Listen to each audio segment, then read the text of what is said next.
at Rusty Bethel Drive. I'm Paiswell Forbes. This is ZNS.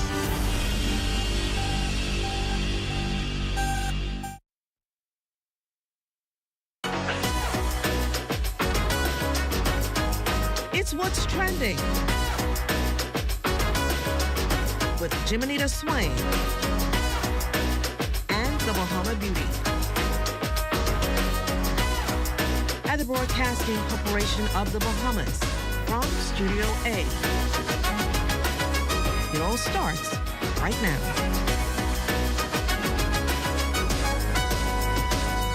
Hello and welcome everyone. It's Wednesday, March 12, and you're tuned in to the ultimate destination for all things lifestyle, entertainment, and everything in between. I'm Jiminita Swain, and you're watching What's Trending, the show where we bring you the latest trends, hottest news, and insider tips on living your best life. Whether you're here for fashion, food, fitness, or the latest buzz from social media, we've got you covered. Let's dive in. If you love flying Southwest, you will now have to adjust to paying for your checked baggage. The company is doing away with its decades-long practice that executive describes as the one element that distinguished the budget airline from its rivals. The company, who has allowed up to 2 checked bags for free, said this week that people who haven't either reached the upper tiers of its Rapid Rewards loyalty program, bought a business class ticket, or hold the airline's credit card will now have to pay for checked bags. Well, we're celebrating Equal Pay Day today, March 12th. The day symbolizes how far into the year women must work to earn what men earned the previous year. It highlights the gender pay gap that still exists in many industries where women on average earn less than men for the same work. On this day, advocates raise awareness through discussions, campaigns, and events that aim to close the wage gap. People celebrate by participating in rallies, sharing social media posts, and calling for policy changes to ensure equal pay for equal work. And Alfred Hitchcock Day is also celebrated on March 12th of every year. The day celebrates the work, times, and life of the exceptional filmmaker Alfred Hitchcock. While nobody knows why this specific date was chosen to commemorate the director, that hasn't stopped its popularity as more and more people continue to mark this day each year. Well, we have a jam-packed show for you today. It's considered the new silent epidemic, kidney disease. We have a specialist joining us today to talk about protecting your kidneys, equity, and women's rights. She's been heralding the charge for many years. Find out why she is so committed to protecting women's rights. This and more after the break. You're watching What's Trending.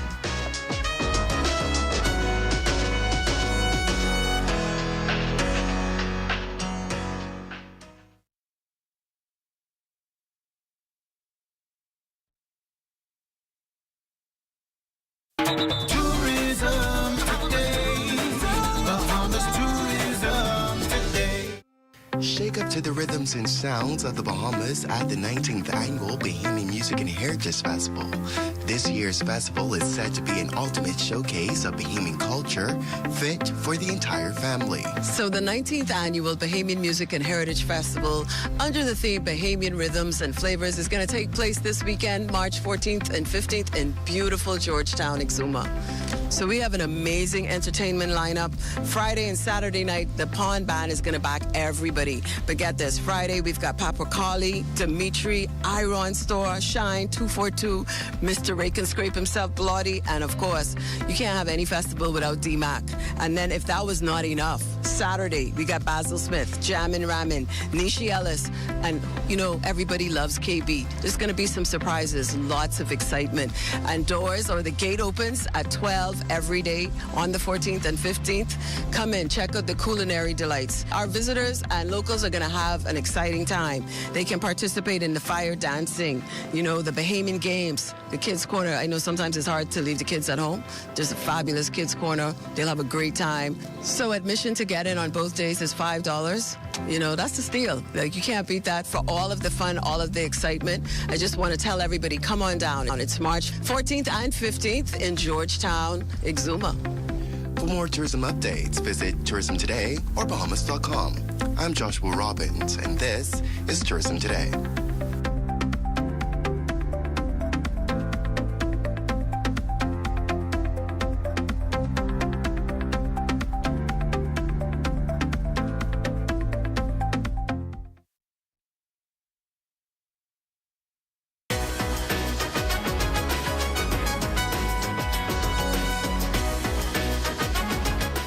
Well, March is Kidney Awareness Month, and we're shedding some light on the important functions of the kidneys and why you need to protect them. Did you know the kidneys filter around 180 liters of blood every day?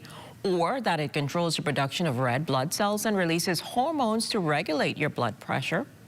Well, kidneys produce urine that aids in the removal of waste from your body, but kidney disease is growing and globally impacts about 850 million people in some type of way. And in the Bahamas, kidney disease is being described as the silent epidemic, as it's now affecting hundreds of Bahamians, both young and old. Joining us on What's Trending today is kidney specialist Dr. Labard Roberts, who is working to not only save kidneys, but educate as many people as possible about protecting them. He serves as the executive director of the Bahamas Kidney Association. And we're chatting with him the day before World Kidney Day, which is actually celebrated on the second Thursday in March. Welcome to What's Trending, Dr. Roberts. Thank you for having me. Now, tell us, Lavard, what are some of the early signs of kidney disease and how can we detect them before it becomes serious? So unfortunately, like a lot of medical conditions, kidney disease typically is silent, asymptomatic. When we see signs and symptoms of kidney disease, it's usually a bit in the later stages. Some of the symptoms include swelling of the ankles or feet, difficulty breathing, nausea or vomiting, a change in taste of the mouth, typically what we call a metallic taste, and loss of appetite, loss of energy, fatigue, and sleeping all day. These are some symptoms of more extended kidney disease. But, you know, it can be very far in the disease, typically when the kidney is under 20% that these symptoms present. So that's 20% of its working capacity? Correct, correct. Wow, wow. So what are some of the lifestyle changes then that people need to make or employ to improve their kidney function? So I think prevention is key. You know, even if you have no medical conditions, you should be screened appropriately. Any person over the age of 18 should be having their annual done once a year. And part of that annual examination is kidney screening, which would include a blood and a urine test. In the blood test, we check for something called creatinine. So the creatinine, it actually allows us to estimate our kidney function, and with the estimation, that typically says what stage or what predisposing factors you have for kidney disease. In the urine, we would see protein or blood, which is a sign of microscopic damage. If any of these signs or symptoms are present, then you should be able to meet with your physician or kidney specialist to find out how do we delay the progression.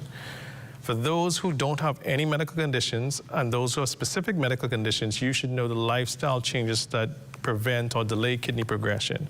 For example, diet is a key thing here in our Bahamas. Staying away from salt, you know, a diet with low salt is key. You know, anytime we eat out, that's something that's high in salt, high in sodium.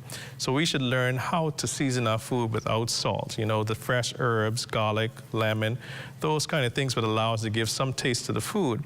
At the same time, we want to be very active. So we talk about exercise in about approximately 30 minutes a day, at least 5 days out of the week. That's the bare minimum.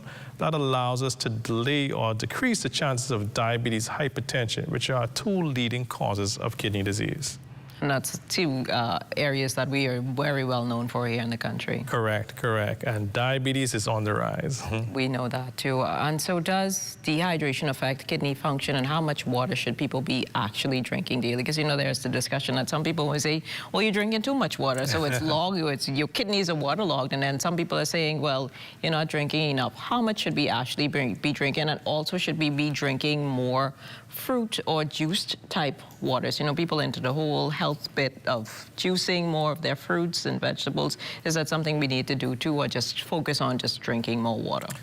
So you actually hit the nail on the head because it should be individualized. Okay. So what one person may need to drink is different from what another person may need to drink.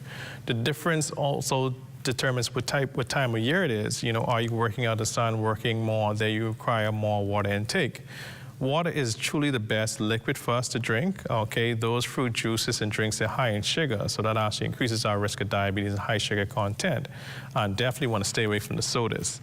But the more water we drink, the better. You want an idea to drink to taste. So if you're thirsty or you're doing exercise or working in your yard, you want to increase that water intake.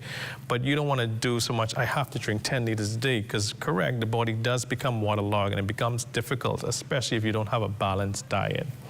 So water and the diet must be balanced together. Correct. For it to make sense. Correct. All right, that's some good information so far. So how important is the kidney function to our overall health, and what should one do if they have a history of family, history with their families focused on kidney disease and things of that nature?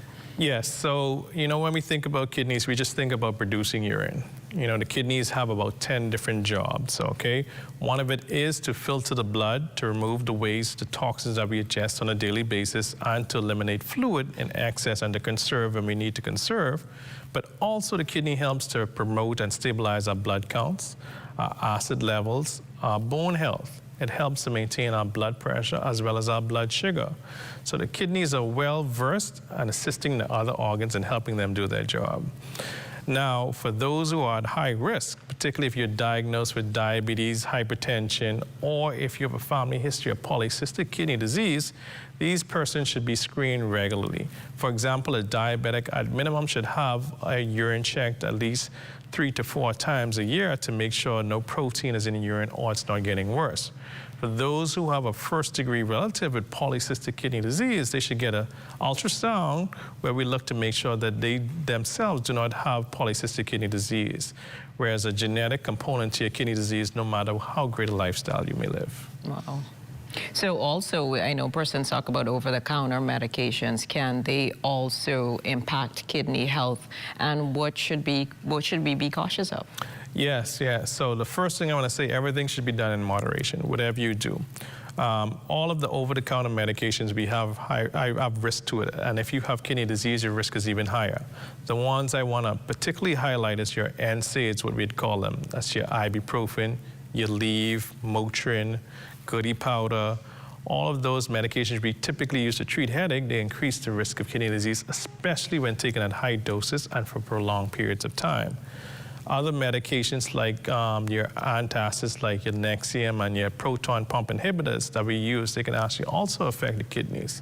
And at the same time, if we go to our untraditional counter, bush medications, unregulated medications, they also can affect the kidneys in certain ways. For example, licorice root, that can affect the kidneys directly, and vitamin C in excess can actually cause kidney stones. So you have to find out what is your risk factors, and it has to be individualized, because what works for your neighbor may not necessarily be safe or work for you.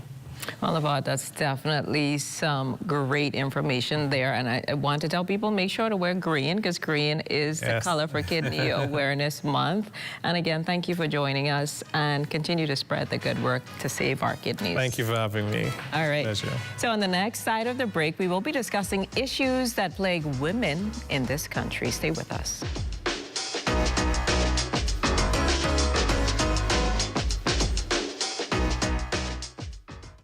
We're here at the Nassau Village Community Center project, where over the past 17 months, we've hired over 20 Bahamian subcontractors to bring this beautiful project to fruition.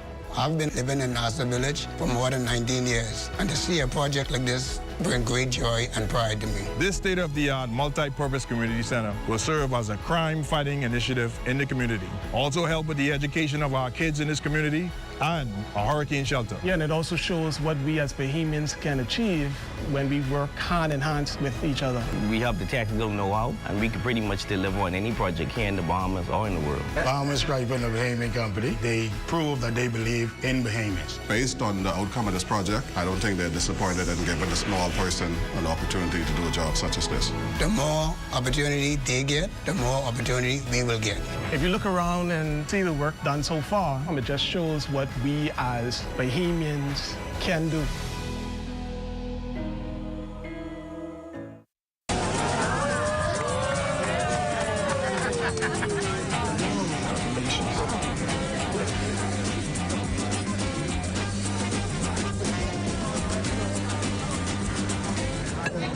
Diet-friendly special.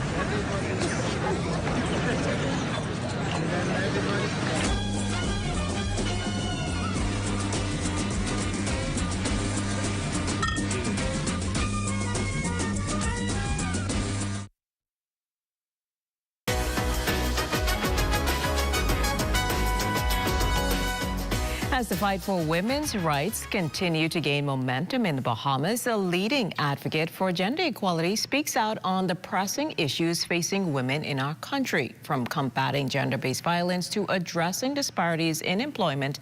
Marian Bethel sheds light on the ongoing struggles and critical work needed to ensure equality for women in the Bahamas. Today, she will reflect on the progress made and the long road ahead for securing women's rights in a society rooted in patriarchy and change. Welcome to the show, Mrs. Bethel. Thank you so much, Ms. Swain. I'm so glad to be here, and thank you for having me. Awesome. So can you tell us about your journey and what inspired you to become an advocate for women's rights in the Bahamas? Right. Well, I think it really began for me in the 1980s when I uncovered and discovered that there was a women's suffrage movement in the Bahamas.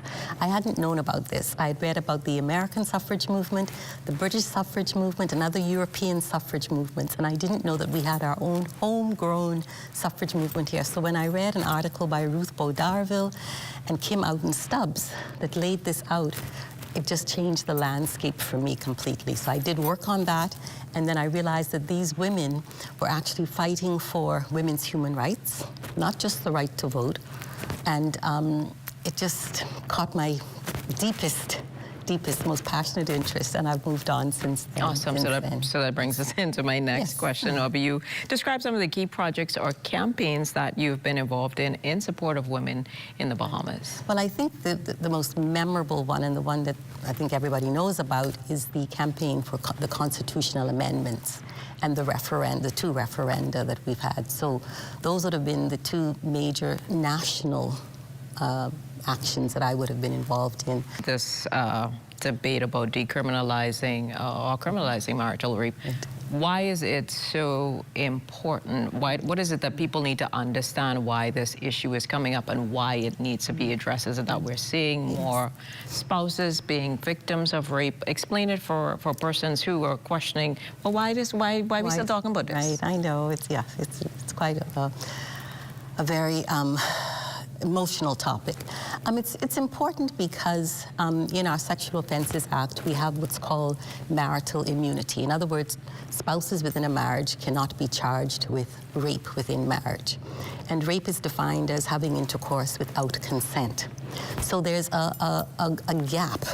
There's a whole space within our Sexual Offences Act and in our lives where sexual violence can take place legitimately and legally. Surely that has to be unjust at any level, whether it's a moral injustice, whether it's a legal injustice, a human rights violation. That space where sexual violence can take place without legal sanction, we're trying to have that changed to that. So what I think people are in part fearing is that there may be a stand-alone offense called rape, marital rape. No, it wouldn't be a standalone offense. It would be part of the Sexual Offences Act amended, where we take out the words "who is not his spouse" from that Section 3. And at that point, once you eliminate those 5 words, then rape applies to everybody in that situation. So it won't be an offense that says marital rape offense. It's not, like most people may feel, it's not a new offense that you're adding. It's just an amended to the law. Exactly. All right, that's understandable. Does that?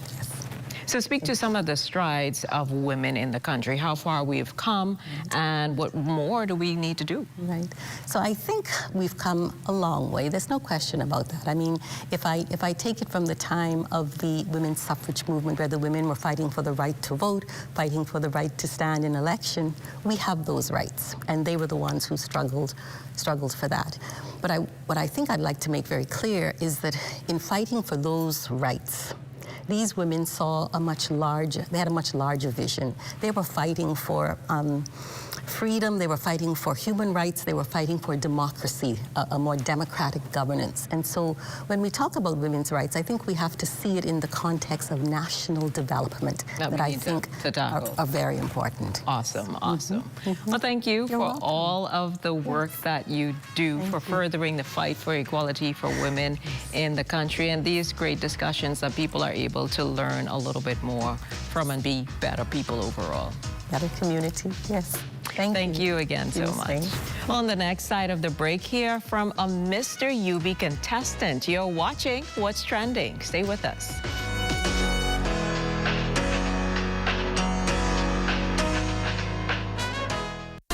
For more than 30 years, thousands have attended the annual Bahamas Bridal Show to enjoy a spectacular fashion show, fun and games, food and champagne, and $30,000 in prizes, including honeymoons. On Sunday, March 23rd at Grand Hyatt Bahamar, come see the reason the Bahamas Bridal Show is the ultimate experience for weddings and special events. Show tickets, $75. Call 421-9783 or visit bahamasevents.net. For over half a century, we've been more than just an airline. We've been a bridge, connecting families, dreams, and memories across the islands and beyond. Behind every seat sold and every journey planned, there's a dedicated team committed to making air travel affordable and accessible to everyone. At Bahamas Air, we're not just building connections, we're building a safe and dependable airline where quality service is paramount and an excellent travel experience is our priority. Wherever you're going, we're here to take you there with care, with heart, and with the promise of unforgettable journeys. We are family, and just like family, we're committed to taking care of our own. Your Bahamas Air is our Bahamas Air, because here at Bahamas Air, we don't just fly here, we live here.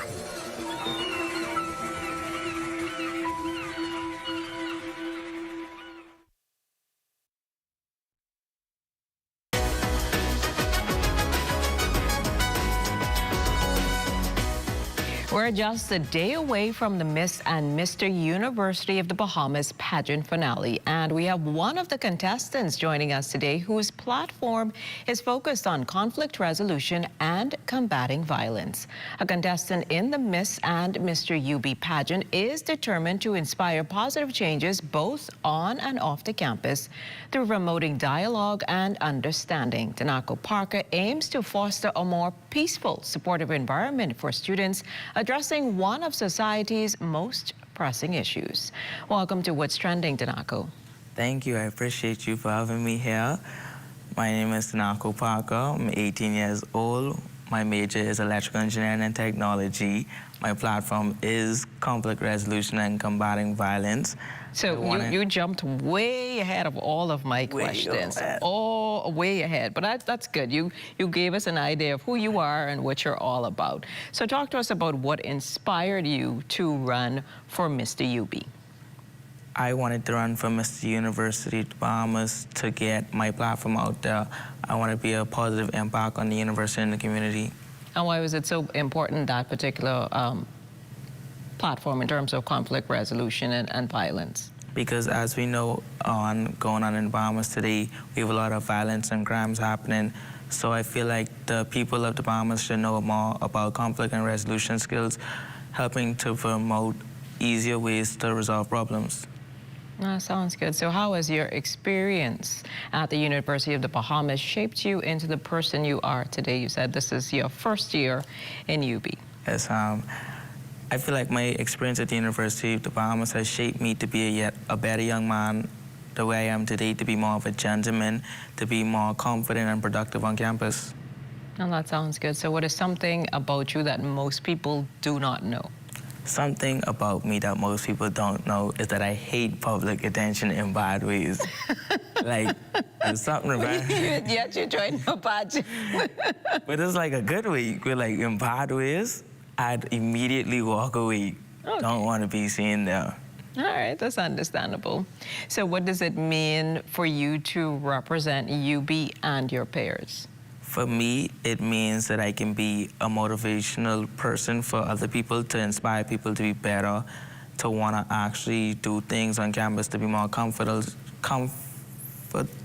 and stepping out of their comfort zones more often.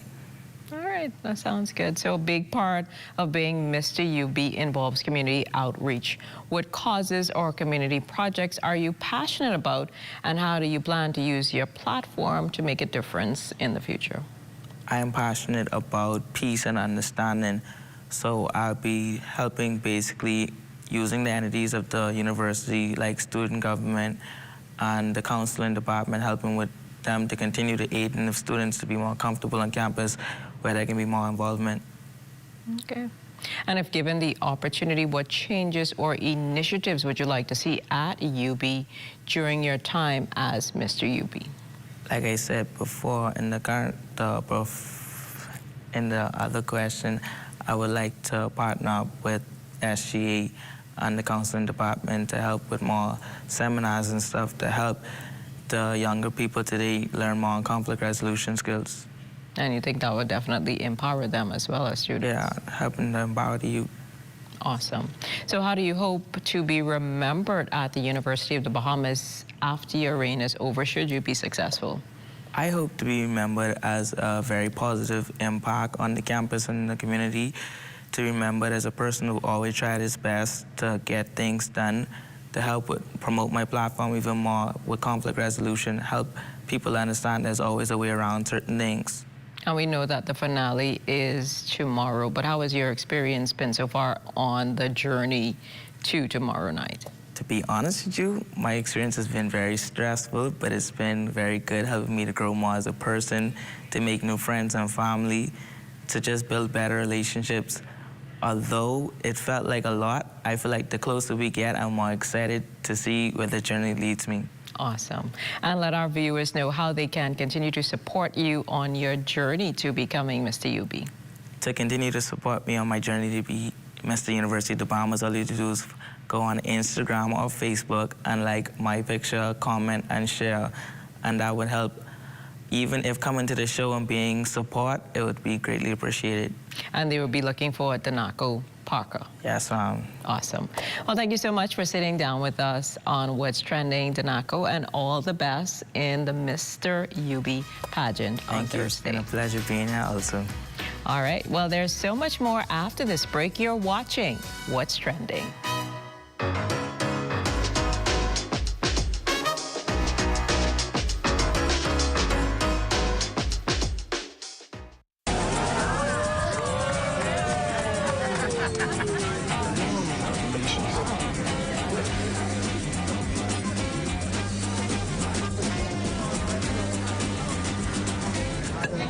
Diet-friendly special.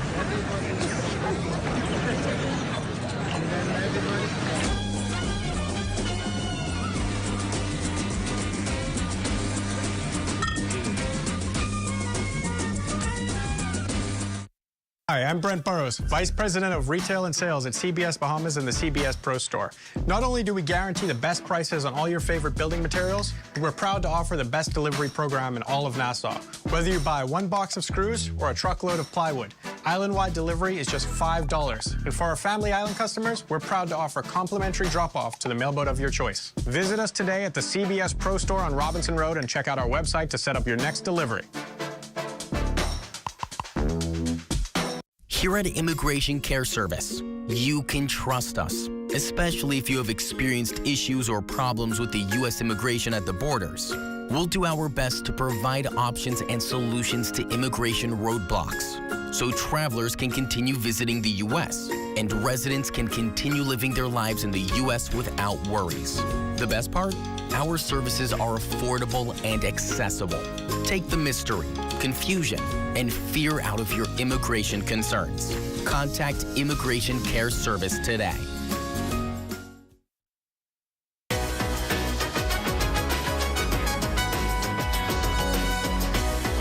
On Thursday's show, they're back. Our friends from Commonwealth Brewery to show us unconventional ways you can use Guinness. Well, that's all the time we have for today. A huge thank you to our incredible guests for sharing their insights and stories with us. As always, we will be back tomorrow at 6 p.m. with more exciting guests, thought-provoking conversations, and a lot of laughs only on the ZNS network. See you later.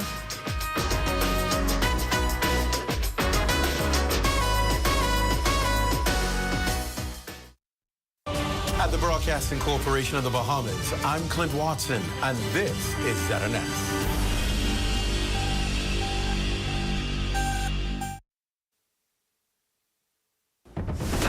This is the Bahamas Tonight, the Northern Edition. Here's a look at stories making news tonight. A fire crisis in Grand Bahama. Services are down to just one emergency engine. Hear what officials are doing to address this issue. Also, a 55-year-old man is charged with armed robbery and attempted rape. And is a global accounting talent shortage impacting the Bahamas? The answer straight ahead. The Bahamas Tonight Northern Edition starts now.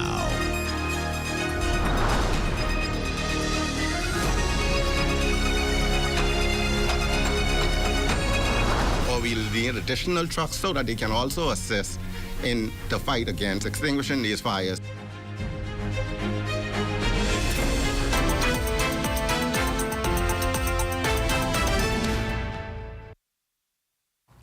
Good evening and welcome to the Bahamas Tonight. I'm Ramiko Knowles. Thanks for tuning in. Topping news tonight, fire services in Grand Bahama are operating with just one emergency fire engine. That according to police fire services on the island. The question is, what does this mean in light of peak bushfire season being upon us?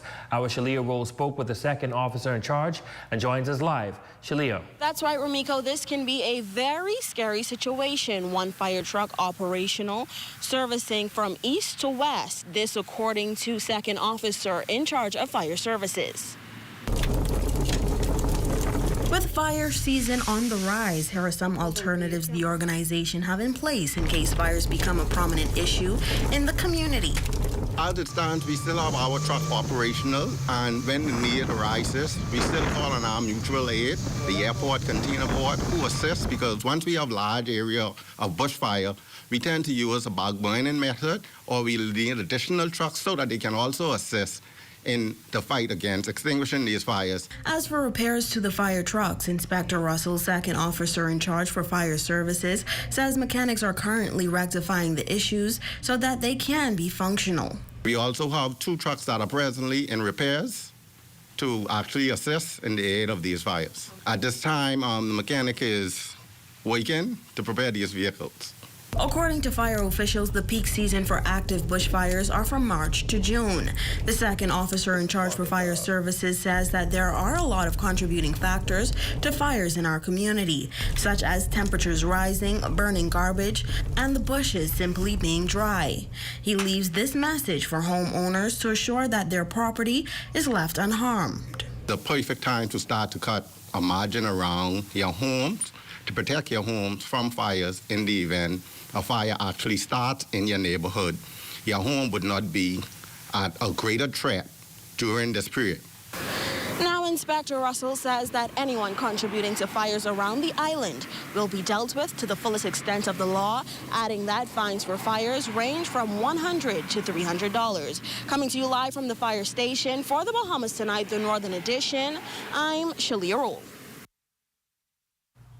Thanks, Shalia. In other news, a man hauled before the courts on serious charges on Wednesday afternoon, appearing before senior magistrate LaQuay Lang at the Garnet Lavarity Justice Center. 55-year-old Franklin Louise is charged with 1 count of armed robbery and 1 count of attempted rape.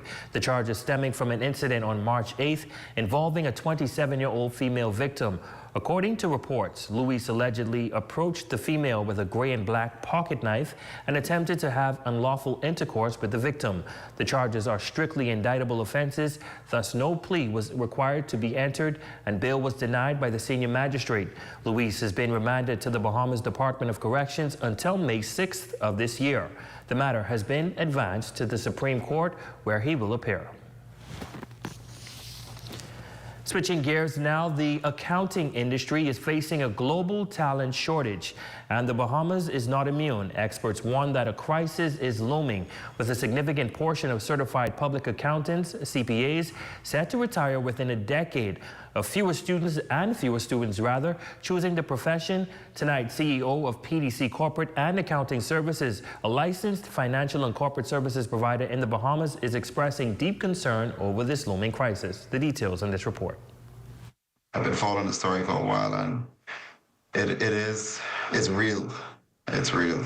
Peter Cartwright, CEO of PDC Corporate and Accounting Services in the capital, describing the talent shortage in the accounting field as alarming. He says he has been monitoring industry reports for some time and notes that the shortfall is also impacting the Bahamas. I think we have to, again, just have to continue to monitor it and We have to get outside the box, step outside the box. We have to really look under the hood to see exactly what's coming. I don't know if we really know what's coming as a whole. And once we can begin to educate ourselves on that, then we'll be able to know how we ought to adapt. Cartwright views this period as an opportune time for aspiring accountants. He believes that the current demand-supply gap offers unprecedented opportunities for new entrants to the profession. There's no shortage in jobs for accountants, right? So while there may appear to be a small pool of accounting talent, there's no shortage in jobs. Accountants, they can find work. The laws of the Bahamas are the laws that's being implemented every day. The changes in the Business License Act. It almost forces businesses to have an accountant. The accounting sector is swiftly integrating AI with industry giants like Deloitte, PwC, Ernst & Young, and KPMG at the forefront of this transformation. While Cartwright recognizes the profound impact AI is having on the financial industry in the Bahamas and urges firms to embrace the shift, he remains partial to traditional accounting methods. Either we're going to invest in payments or we're going to take I wouldn't say a shortcut, but we're going to sort of look for this alternative. For me, I would rather speak with an individual, work with an individual person, because I know who this person is. I say, well, that's your family who X, Y, Z. Switching gears now, questions remain over when Grand Bahama consumers can expect to pay less for eggs. In this report, the Consumer Affairs Unit on the island addresses ongoing concerns and explores potential solutions to ease the rising costs. Price Inspector at the Consumer Affairs Department, Shaquille Delaval, says Grand Bahamian consumers will see relief on egg prices when grocers source eggs outside the bird flu-stricken United States. As concerns grow about when egg prices will drop, a recent decrease in prices at some super value stores in the nation's capital has raised hope for many on Grand Bahama. We will be able to expect egg prices to decrease in Grand Bahama if our suppliers, if our food store decides to change their suppliers for a time being to seek eggs from other areas. But until then, the egg prices will remain as they are. While the avian flu has contributed to rising prices, international reports indicate that the United States Justice Department is now investigating whether major egg producers have been unfairly inflating prices. Locally, global prices continue to impact our costs, but authorities have assured that Bahamian grocers are not involved in any price-fixing activities, as eggs remain one of the 11 price-regulated items. They're out there 3 times a week, every week, checking stores in Grand Bahama to make sure that they are not price gouging, to make sure that prices are on the products that are displayed, to make sure that prices are at the government-regulated standard. I would definitely say that our repertoire with the current store owners, the vendors, it is one that if we speak to them concerning an issue that we have, they will immediately correct the issue. So I would say there's been no major infractions that we have found during this quarter.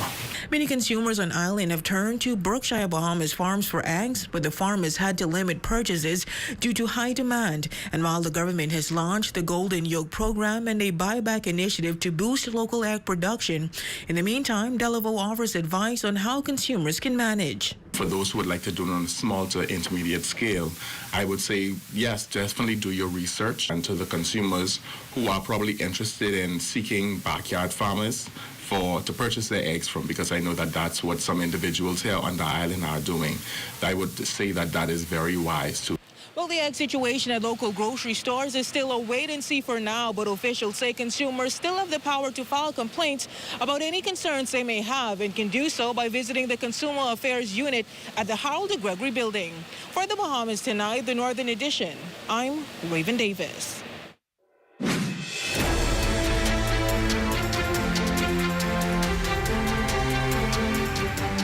Well, Well, in news from Abaco, some 23 million chickens have been culled from U.S. farms in January. Among that number, 18.8 million layers and 2.2 million broilers or chickens raised for meat.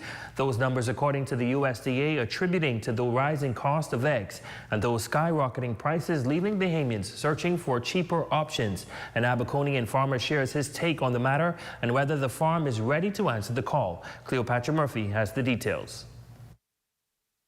Abaco Big Bird for the past few years has been mulling the possibility of expanding its chicken operations to include egg production with the introduction of layer birds.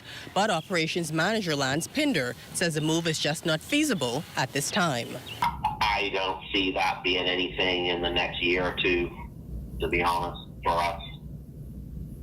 Even if you wanted to start that right now, like the whole problem why there's a shortage of eggs is because of the shortage of the layer bird. Like the cost of the layer bird chicks, if you can find them, has doubled and tripled in some cases in the last 3 or 4 months. His comments come during what he terms an egg crisis, as the cost of eggs in the U.S. and local supermarkets that source their product from the U.S. skyrocket due to the avian flu or bird flu. Pinder says entering a market when you are paying triple or quadruple what you would normally pay for inventory just does not make sense. That's a long-term strategic thing, even for the country. To get to where we should be with these kind of things. It's not something that, a couple years ago, limes, I remember limes went to $2 a piece and everyone was panicking, we got to grow limes, and then they went back to normal. Everyone forgets about it. You can't run a business with a market like that of these eggs. It's the same thing. The poultry farmer says he knows local farmers who Bahamians clamored to in recent weeks to purchase eggs, but with SuperValue now sourcing cheaper eggs from the Dominican Republic, they have been forgotten, suggesting individuals who invest in such ventures need long-term commitment from government. He laments that in the early 2000s, the country was self-sufficient in eggs, and 80% of the poultry market was covered by local producers. It could be a range of things from tariffs to import substitution to subsidy. I don't know. People need to know that they have a market that's going to be there for them to sell their product, unless people are going to invest in it in any large way. For the Bahamas Tonight, the Northern Edition, I'm Cleopatra Murphy. And still to come. Battle of the Brains begins and the top students are competing. That story, sports, and more when we return.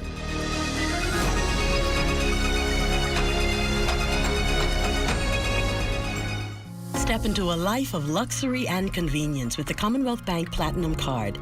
From earning premium cashback rewards on every dollar spent to enjoying comprehensive travel insurance, shop with confidence, knowing your purchases are protected.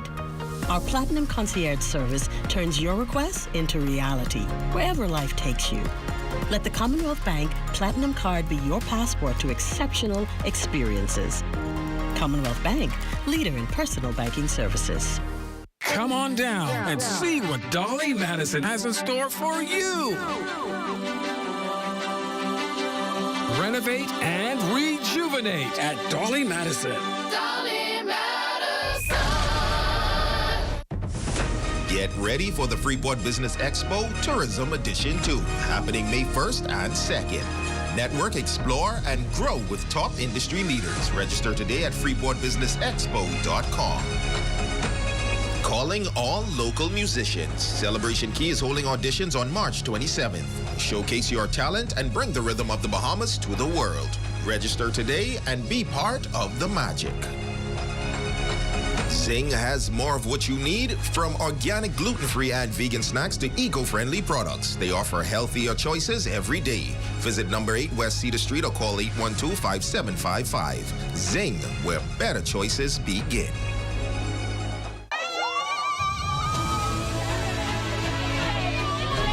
Your pan, set up, don't forget Madison medium rare. The competition heats up. We ready, we got this.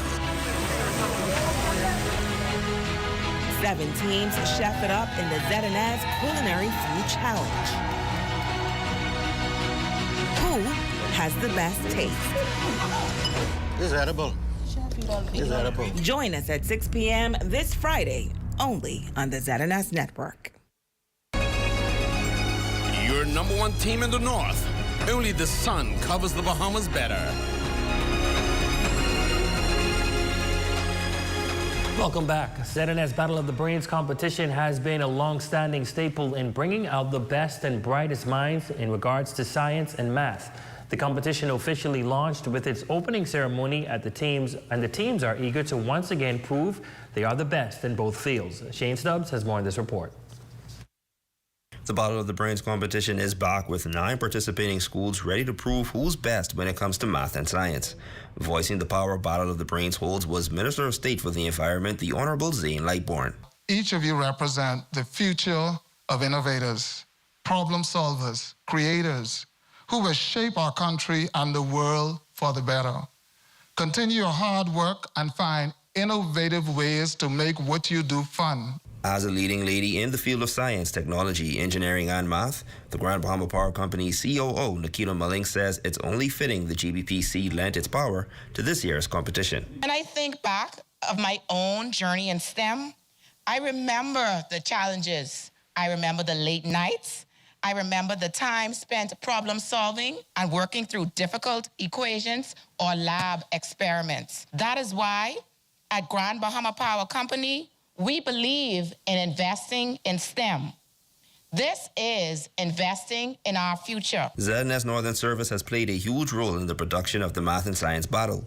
In his remarks, Associate Editor Ramiko Knowles says the competition is a celebration of knowledge, learning, and the future of the nation while equipping them with the skills necessary to impact the future. Skills like teamwork, problem solving, and creative thinking.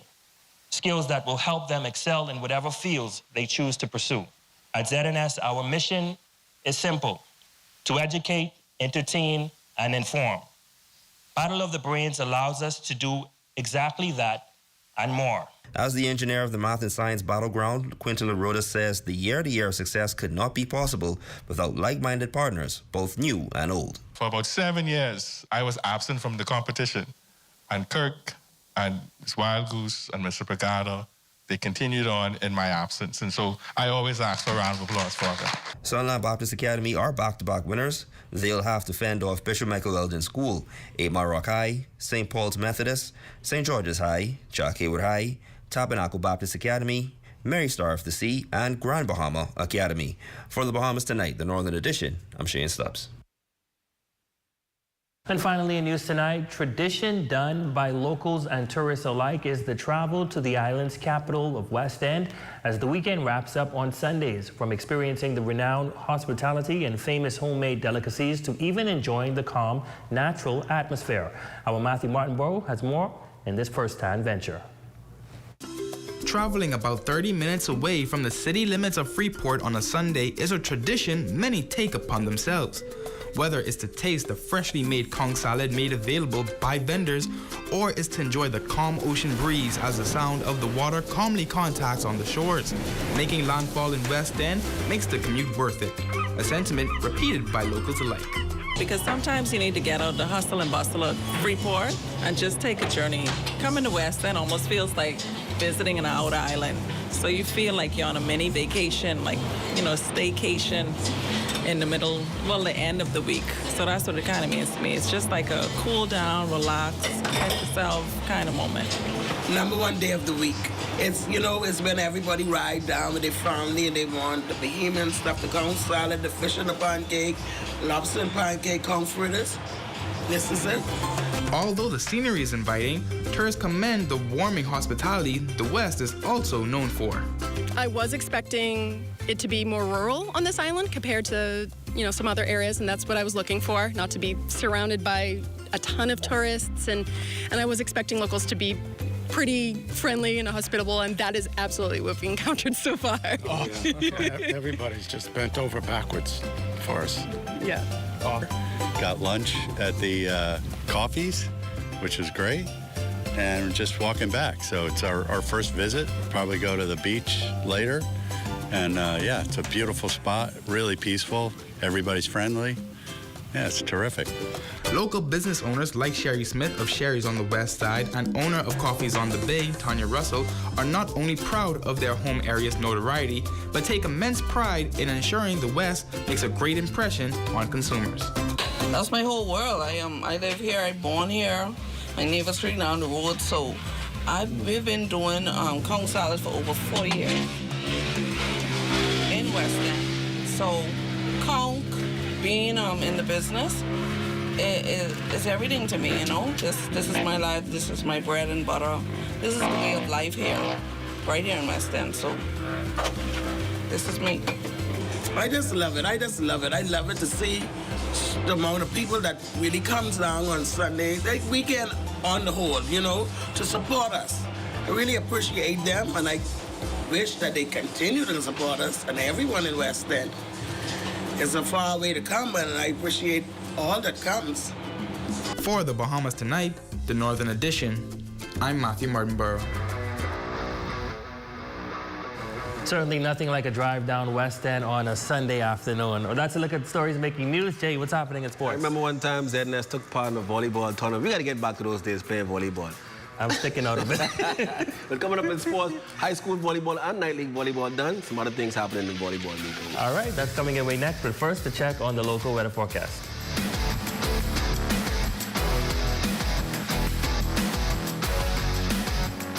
Tonight's weather forecast is brought to you by Royal Star Assurance. Cause it's so beautiful.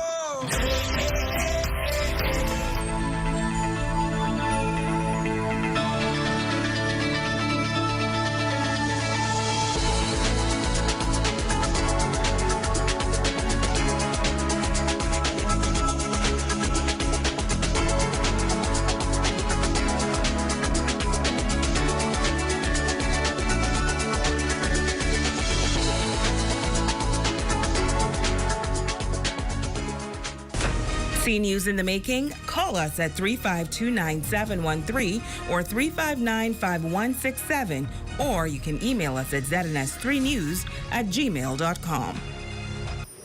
Journey to a serene oasis. Relax. Rejuvenate.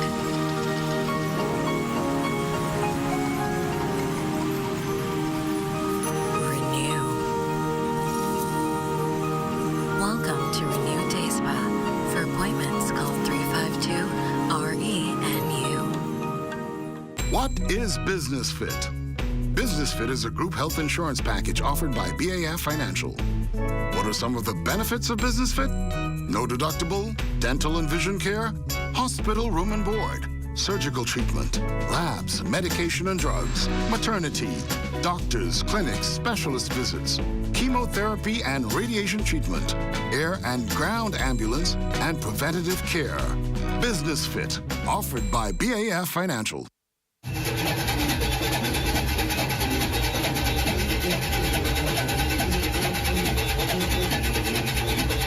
Get ready for color, culture, and pure energy. Live from Explorers Way, the Ministry of Youth, Sports, and Culture presents the 2025 Junior Junkanoo Grand Bahama Parade.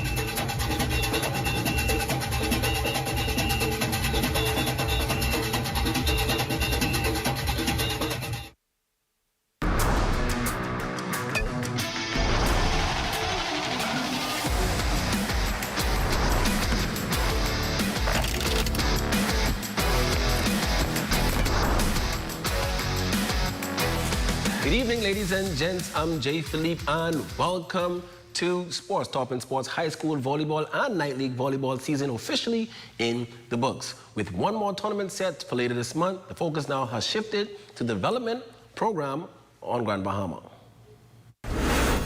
Our junior development program will continue. It'll be running during the summer and ending sometime in September, but we also have a Battle of the Islands tournament that we'll be hosting in June. After a successful night league season, a number of players from Grand Bahama may have the opportunity to compete on national teams.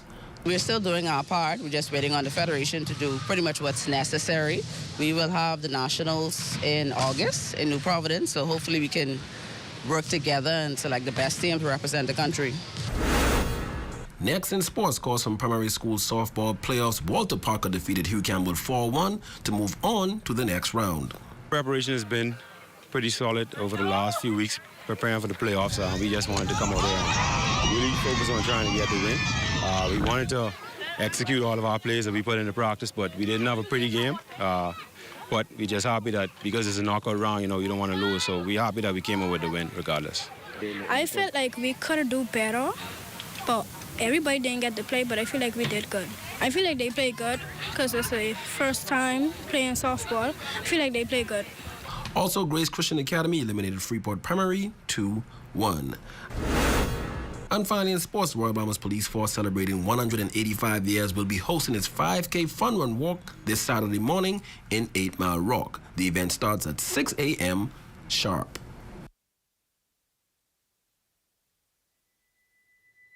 And also, high school basketball playoffs will resume tomorrow at St. George's Gymnasium. Also, primary school softball will resume with the semifinals and the championships next week, Monday. Ladies and gents, that's your quick check on sports. I'm Jay Philippe. As always, be blessed.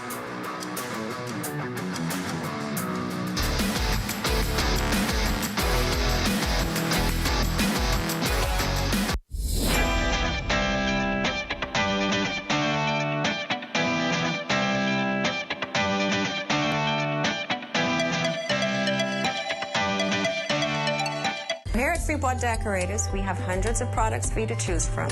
Whether you're in the market for trophies, plaques, rubber stamps, corporate signs, any kind of interior signage, stamps, or seals, we're your one-stop shop. We feature glass, acrylic, crystal awards for every occasion. We build all the trophies here on site. Looking for a gift item? We feature pens, key rings, mugs, tumblers, barbecue tools, even bamboo cutting boards. Have something already? Bring it on down. Let us see if we can print that special something on it for you. Need a headstone? Memorialize the memory of your loved one with a beautifully lasered granite marker. Our store hours are Monday to Friday, 9 to 5. We focus on customization. So if you have an idea or a new concept, bring it on down or call us at 352-5557 or even WhatsApp your idea to us at 646-0777 and we will do our best to make your awards and recognition ideas a reality.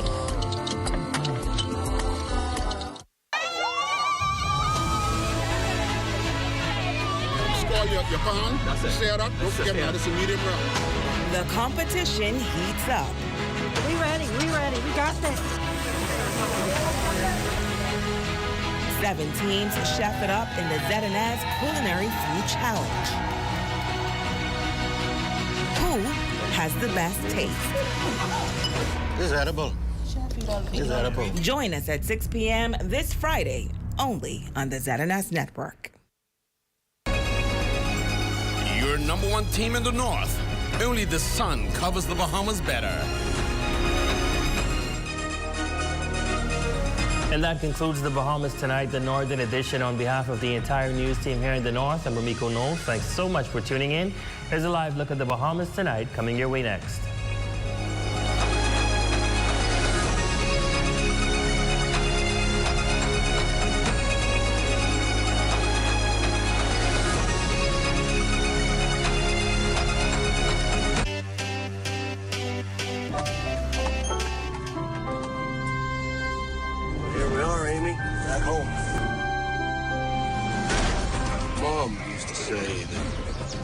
The answer to any horse riddle always lay in the past. You're a genius. The horses. We just let them speak to us. You keep 10 feet away at all times. Any part of you that crosses that line will be removed. And at the break of day, you said... I'd say the horse is drugged. I would never drug a horse. My mother was like a horse whisperer. Look at a horse and know what was wrong and what to do.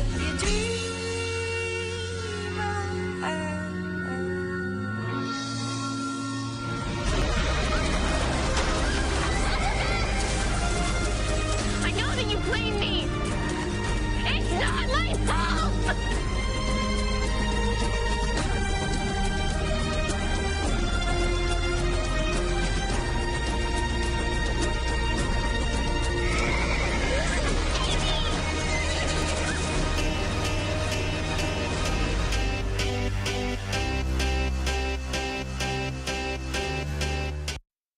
Legends, coming soon to the ZNS Television Network.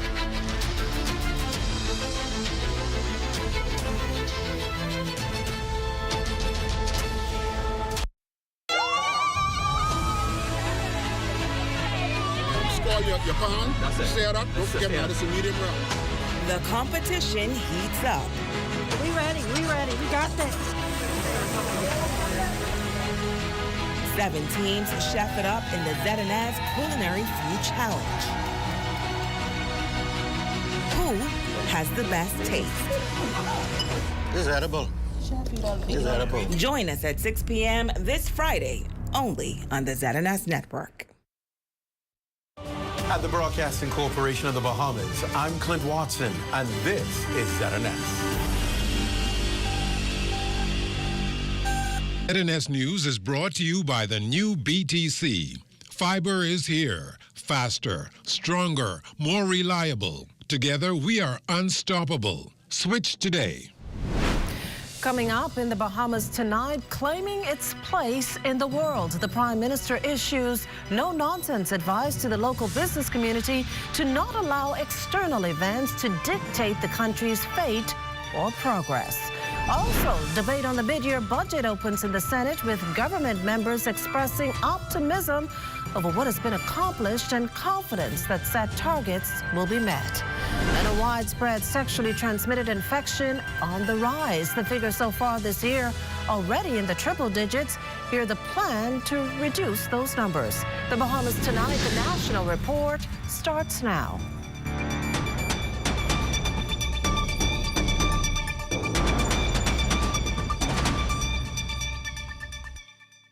Good evening, everyone, and welcome to the broadcast. Detectives have their hands full investigating what's now the third homicide within just days here in New Providence. This latest one taking place on Fleming Street last evening. We're told officers were on routine patrol on DeVoe Street when they heard gunshots. Their quick response led them to Fleming Street, where they discovered a man in his late 20s with multiple gunshot wounds about the body. The initial reports in this homicide is that the victim was walking on Fleming Street when a single male masked on a motorcycle pulled up or rode up on the side of him, fired shots in his direction, fatally wounding him. We are appealing to the Bahamian public that if you have any information into this matter, please contact the police, so that we can do our investigation and bring closure to this matter. Well, meantime, the government's Clear, Hold and Build initiative moving down south to the Carmichael area, with the work already beginning to improve the quality of life for residents in those areas. The Prime Minister and a delegation being shown some of the work. And in this report, our Devontae Hanna has the full scope. The Davis administration's Clear, Hold and Build strategy now in full swing, removing bushy properties and derelict vehicles, this time in the Carmichael Road area, much to the satisfaction of residents. Living right across the road here, there's a whole big patch of bush there, and when I come in the night time, it's like, being a single woman, anybody could come in and you could just vandalize the place or even take me captive as a single woman. The property opposite Miss Glacy Priscilla Murphy, just one of several to be cleared from Flamingo Gardens to Mermaid Park. According to Area Member of Parliament, the Honourable Keith Bell, it's all in an effort to reduce crime. We see some crime, we see issues of social ills and the like, and all of these derelict properties. And so for us, it is very significant in the sense that we want to see a reduction in criminal activities, social ills, the removal of derelict vehicles, and of course the cleaning of these overgrown and abandoned properties. Prime Minister the Honourable Philip Davis, who led a tour of the properties last evening, says he's pleased with the progress thus far and what it means for those impacted. In Engliston, for example, they are now looking at the vacant lots to start building affordable homes.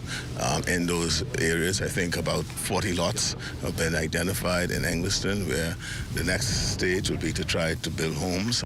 The Clear phase remains in the hands of the Urban Renewal Authority, and officials there say they've discovered illegal weapons in some of the areas, but most importantly, they've improved safety. They feel comfortable now. They can come outside. They can be a part of community activities because they feel safe now that properties are being cleared down and vehicles are being removed.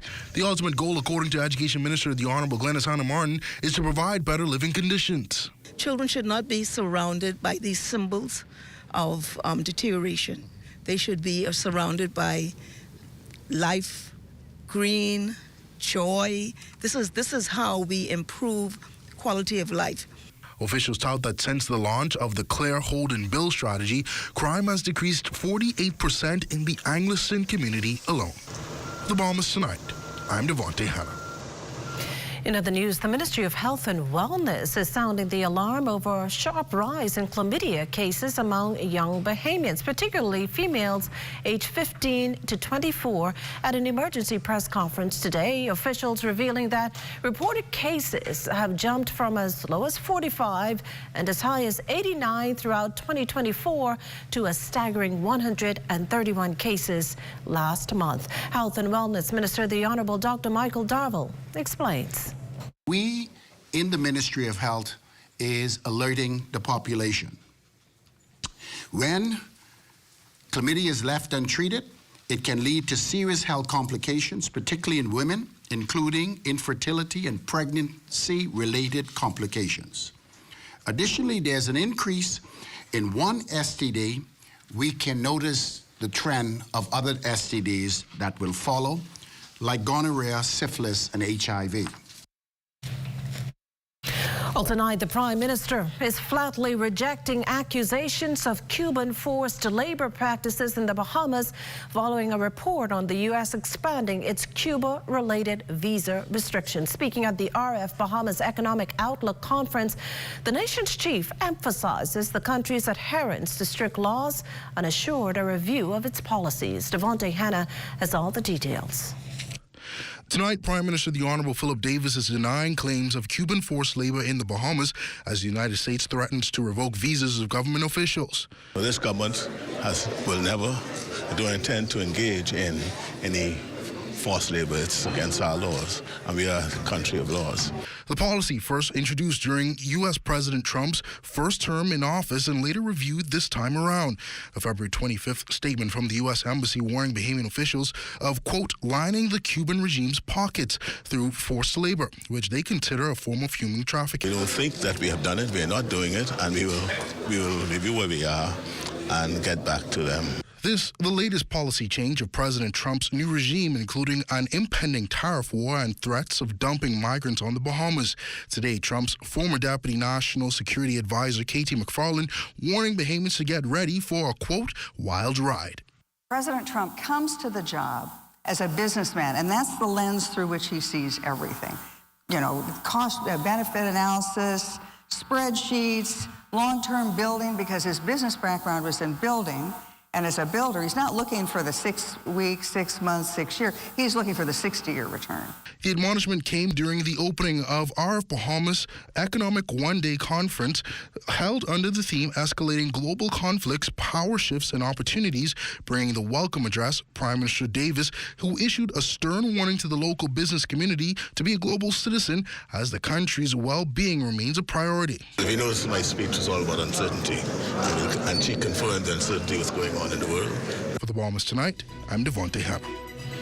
You're watching the Bahamas Tonight, the National Report. There's more news in a moment. Step into a life of luxury and convenience with the Commonwealth Bank Platinum Card. From earning premium cashback rewards on every dollar spent to enjoying comprehensive travel insurance, shop with confidence, knowing your purchases are protected. Our Platinum Concierge service turns your requests into reality, wherever life takes you. Let the Commonwealth Bank Platinum Card be your passport to exceptional experiences. Commonwealth Bank, leader in personal banking services. This one? No. Hey, look, KFC has an incredible promo. I already had that for lunch. Crunch your hunger cravings and satisfy the whole family with KFC bucket meals starting at just $20. Get freshly prepared golden fried chicken, buttery biscuits, and add your favorite large size. Bucket meals starting at just $20. KFC, finger licking good.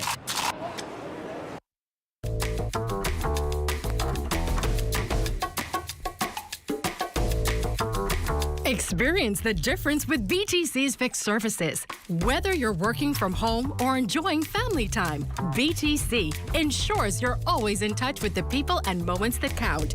BTC isn't just a service, it's a lifestyle. Stay connected, stay inspired, and live your best life. BTC. At BOB, we take pride in our business banking. I chose Bank of the Bahamas because it was a Bahamian-owned bank. The bank has certainly supported our evolution through overdraft facilities, purchasing of equipment, facilitating of salary payments, and I really believe that Bank of the Bahamas is able to help in the development of the local economy. I would truly recommend the services at Bank of the Bahamas. Are you or a loved one under medical care? Do you need affordable medical supplies? Ports International is the largest home healthcare supplier. Medical supplies at the very best price. And you can even shop online. From hospital beds to wound care, wheelchairs to walkers, Ports is a one-stop shop for your medical supplies, and we accept insurance. We have online shopping and 2 locations to serve you, at the Airport Industrial Park and Shirley Street. We also ship to the Family Islands. Shop online and visit us on Facebook. Call Ports at 377-1771. News is brought to you by Bahamas Striping Group of Companies, where safety is first. You're looking at a shot there of Nassau Harbor heading west, Long Wharf Beach on the left, Abaco Port on the right. Welcome back. The Davis administration's positive outlook of the economy at the halfway point continuing in the upper chamber this morning with Leader of Government Business and Minister of Economic Affairs, Senator the Honorable Michael Alcides, expressing full confidence in the direction things are headed to restore the health of public finances. As the Prime Minister has repeatedly stressed, while there's still work to be done, Minister Alcides reasons that so far, so good. Look at the mid-year budget, and we look at how far we've come from the beginning of this administration to this point. Deficits are down, debt to GDP is down, employment is up, growth is up, jobs are up, business is improving, and in the midst of all this success, we recognize that there's a lot of work left to be done so that the impact what is happening in the Bahamas in terms of everything when we talk about economic recovery. Senator Alcides stressed, though, that fiscal discipline must be maintained, particularly in the face of geopolitical uncertainty, which can impact the economy. He indicated that efforts continue to reduce the tax burden on Bahamians. In 2024-2025 budget, which we are in now, we continue to lower duties on business, building supplies, household items, and others, including on things like to encourage those individuals who are in the video production industry, things like drones and cameras and camera parts, items for the food services industry. We amended the Excise Act to allow for duty-free importation of vehicles to be used in the transportation industry. Well, stay with us on The Beat is after the break. This portion of the news is brought to you by Folk Call Smart Pass, the smart way to pay at the pump.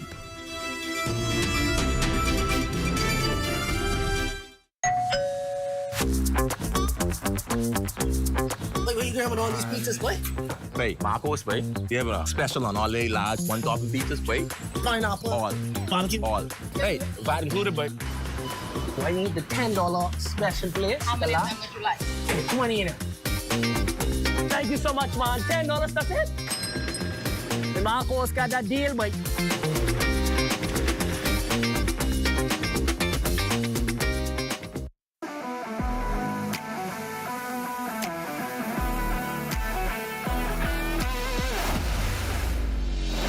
Bahamas Striping Group of Companies, we have been in Exoma now for the past 4 years, carrying out our paving program. A part of our company's philosophy is to do some work to international standards. So when you look at our paving division, we have a state-of-the-art lab to do all of our testing in-house, as well as a state-of-the-art asphalt plant with a trained technician carrying out the work on that site. The overarching goal of our company is to produce the work that we're doing in the entire Bahamas to international standards. We also make a difference by the training of our staff. We have a very intensive training program going on to where we are teaching our young young men how to learn the art of striping. Being a young man myself, I've made mistakes in the past. I was given a second chance to better my life, and it's only fitting that to be passed along.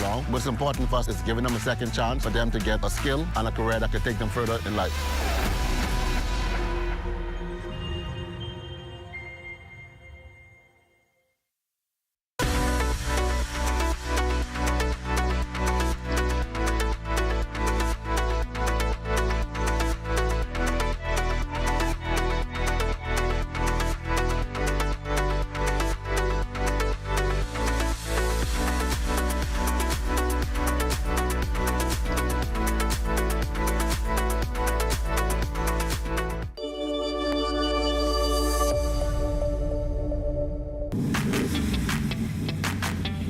Introducing the Focal Smart Pass app that helps you to fuel up faster. Here's how it works. Download the app on the App Store or get it on Google Play and create your profile with payment details. Visit your nearest Shell station. Open the app, scan the pump's QR code. Select your payment amount and begin fueling. Say goodbye to cash and cards because the Focal Smart Pass offers secure and convenient payment options right at your fingertips. Download Focal Smart Pass now and fuel up faster today. Of the news is brought to you by 700 Wines and Spirits, bringing celebration across the nation. A disturbing trend, but a known reality. Average savings among Bahamians remains low, with some continuing to borrow from financial institutions rather than accumulate savings or build wealth. Our Desmond Saunders tells us more in this week's Consumer Choice Report.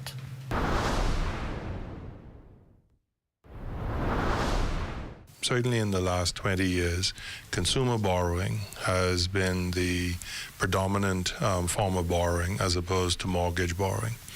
It shows us there's been a shift in priorities. Soaring consumer debt now a major concern for financial institutions, and Chief Executive Officer of Fidelity Bank, Garwin Bowe, believes Bahamians should begin assessing their consumer debts if they plan to build a nest egg for the future. Borrowing without having future benefit is dangerous. If you're borrowing for a car that gets you to work, that allows you to earn an income, if you're borrowing for education, which gives you a higher standing in society, if you're borrowing for a home, if you're borrowing to invest in a business, all of those are things that will provide economic benefit in the future. If you're borrowing to go Christmas shopping, you're borrowing for vacation, you're borrowing for a car that you really cannot afford, those are elements that do not come back to you. If not managed, high debt leads to financial strain, lower credit scores, and even health issues, including stress. Bowe advising Bahamians to take charge of their finances to begin charting a course for the future. So it means certain things that you're used to doing, you may have to forego. That may mean vacation for several years. That may mean your preferred coffee or latte in the mornings that you have to live with, you may have to forego for an extended period of time. It may mean in terms of foregoing some of the things that would be productive. Now, Bowe recommends creating a monthly budget. Consider consolidating your debt into manageable payments, increase your income, and build an emergency fund. Desmond Saunders, Bahamas Tonight. Well, some good advice there, Desmond. Well, as Minister of Agriculture and Marine Resources, the Honorable Jomo Campbell hinted last night during his appearance on The Rundown with Clint Watson, he and his team are moving forcefully ahead, ramping up efforts to improve food security, not just here in the capital, but across the country. The minister is in Exuma tonight for a town hall meeting on farming and fishing, following a packed day, which included scholarships being awarded to students at the Ellen Coakley High School. Our Corval Pyfrom is in Georgetown and joins us with more. Corval? You said it there. The Ministry of Agriculture and Marine Resources really continuing on with its thrust about food security, bringing their message here tonight to Georgetown, Exuma. A town hall meeting is taking place as we speak. It's going on at the St. Andrews Hall right here in downtown Georgetown, and that's with farmers and fishermen.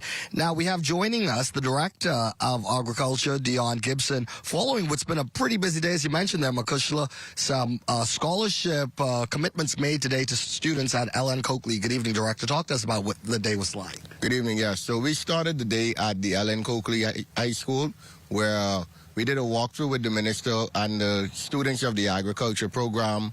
we would have seen what they're doing, which is quite a bit. They have a chicken coop with over 100 birds. They've got 4 shade houses doing crop production.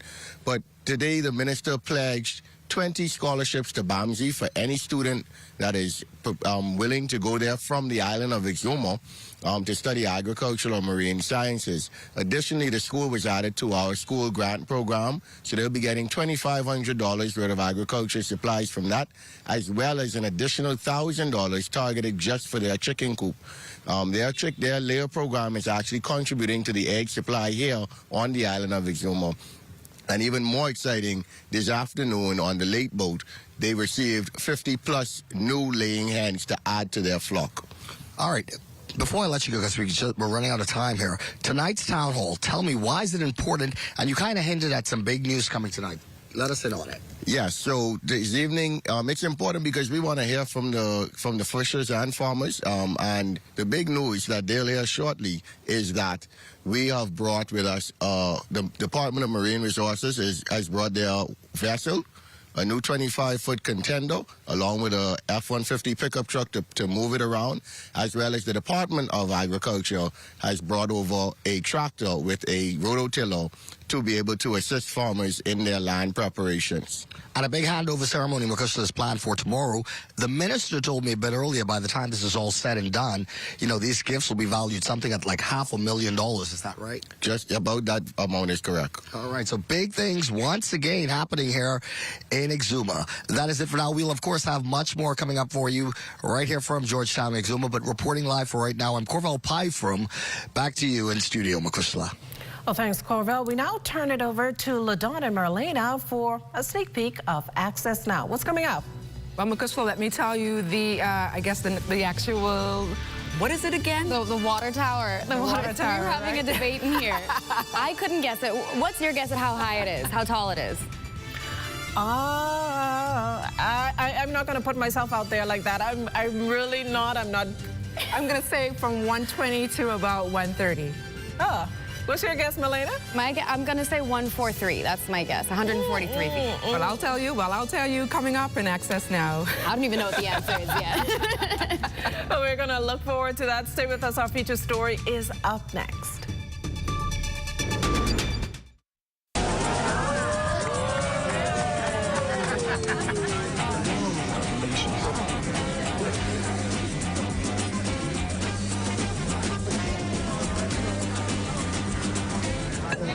Diet-friendly special.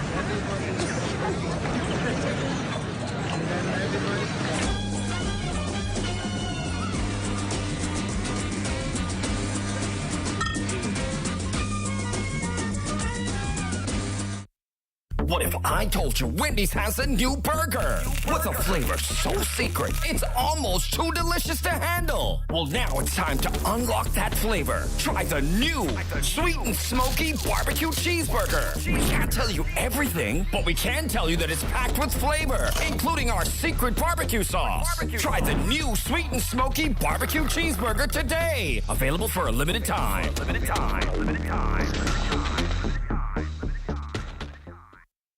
Today, we had the culmination of the Women Entrepreneurs Initiative in a press conference. We were here to celebrate 83 women who were awarded grant funding up to $10,000 each. Those 83 recipients totaling a grant funding over $600,000 for their concept, their business, whether it is starting or it is expanding. And so we've had recipients across New Providence, Grand Bahama, and many of the Family Islands. And so we were excited to celebrate them.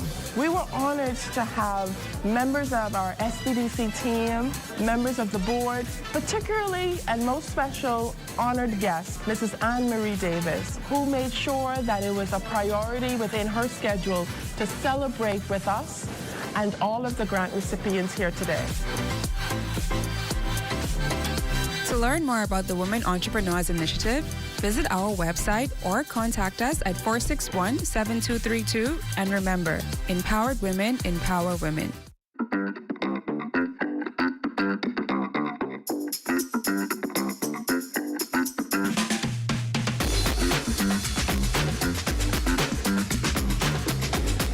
Well, our Desmond Saunders is tonight in paradise, and for all the good reasons. He's at the Nassau Paradise Island Food and Wine Festival, put on Nassau Paradise Island Food and Wine Festival over there at the Atlantis Paradise Island Resort.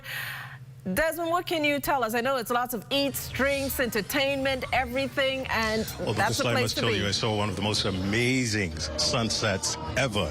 But you're right, I'm actually here at the Ocean Club Golf Course for the start of the Atlantis Nassau Paradise Island Food and Wine Festival. If you can see what's happening behind me, food connoisseurs from around the world are taking in some of the rich flavors from famed award-winning chefs and spirit producers. One of the most amazing things about this festival is the attraction and the ability for everybody to bring local talent together. I had an opportunity to speak with a local chef who's participating this week in the Food and Wine Festival. We are honored once again to be able to make the list of vendors that are partnering with such a prestigious resort. For over 7 years, local chef Aisling Blank and her mother have been creating magic on the grill, dishing up some of the most succulent native dishes to food lovers near and far. Well, for us, I think the experience is always based on remaining as authentic as possible to our flavors, our spices. Aisling's journey within the culinary space began as a little girl growing up in a Haitian Bahamian household. She said food was a centerpiece of every gathering and a language of love. For us, it has always been something that's therapeutic. Even for me personally, I find cooking to be a very therapeutic thing for me to do. Cooking, dancing around in the kitchen with a glass of wine, having a good time.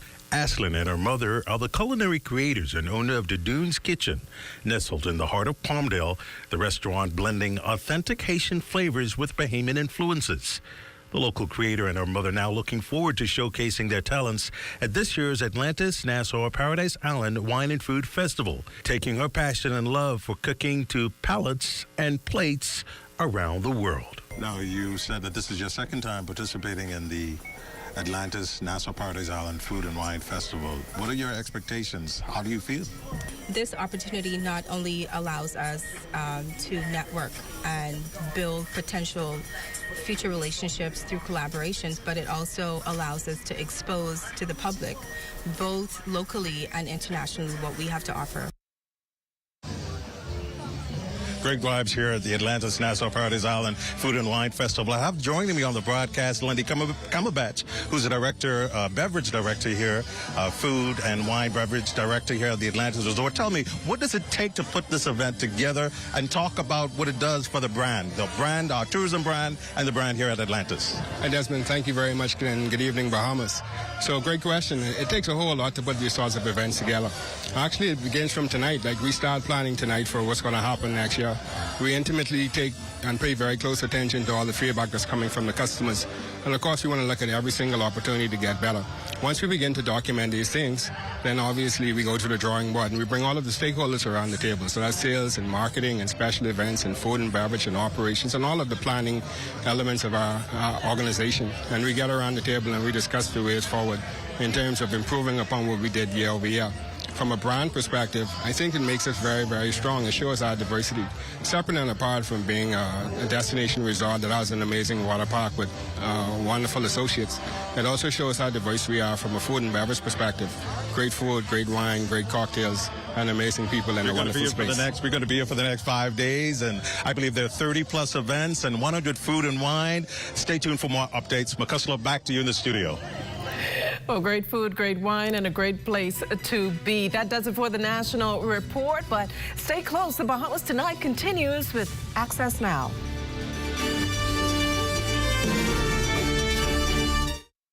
For over half a century, we've been more than just an airline. We've been a bridge, connecting families, dreams, and memories across the islands and beyond. Behind every seat sold and every journey planned, there's a dedicated team committed to making air travel affordable and accessible to everyone. At Bahamas Air, we're not just building connections, we're building a safe and dependable airline where quality service is paramount and an excellent travel experience is our priority. Wherever you're going, We're here to take you there with care, with heart, and with the promise of unforgettable journeys. We are family, and just like family, we're committed to taking care of our own. Your Bahamas Air is our Bahamas Air, because here at Bahamas Air, we don't just fly here, we live here.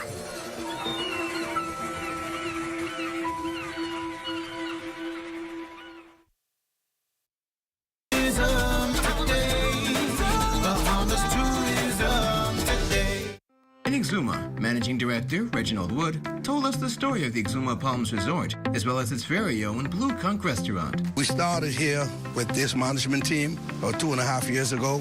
We did a rebranding of the hotel, the entire property, the hotel and the restaurant, and we wanted to make it more family, couple-friendly, and so it really goes with what you experience when you touch down here in Exuma.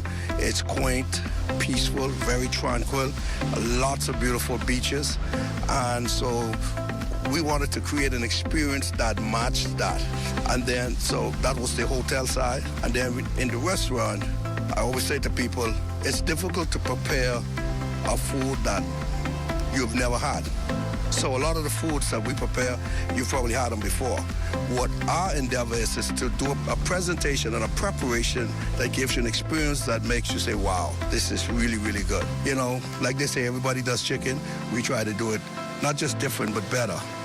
Our menu is seafood intensive. We try to use as much of the local fare as possible. On our menu, you got to find the local lobster, the local conch, the local red snapper, the local grouper. Then we also we have shrimp on our menu with mussels, even oysters, and the calamari. The experience we are trying to create here, we're working very hard to create is an ambiance, even the food, the fare, an experience that when combined, it gives you the sense of place that this place really is paradise. For more tourism updates, visit Tourism Today or Bahamas.com. I'm Michael Miller, and this is Tourism Today.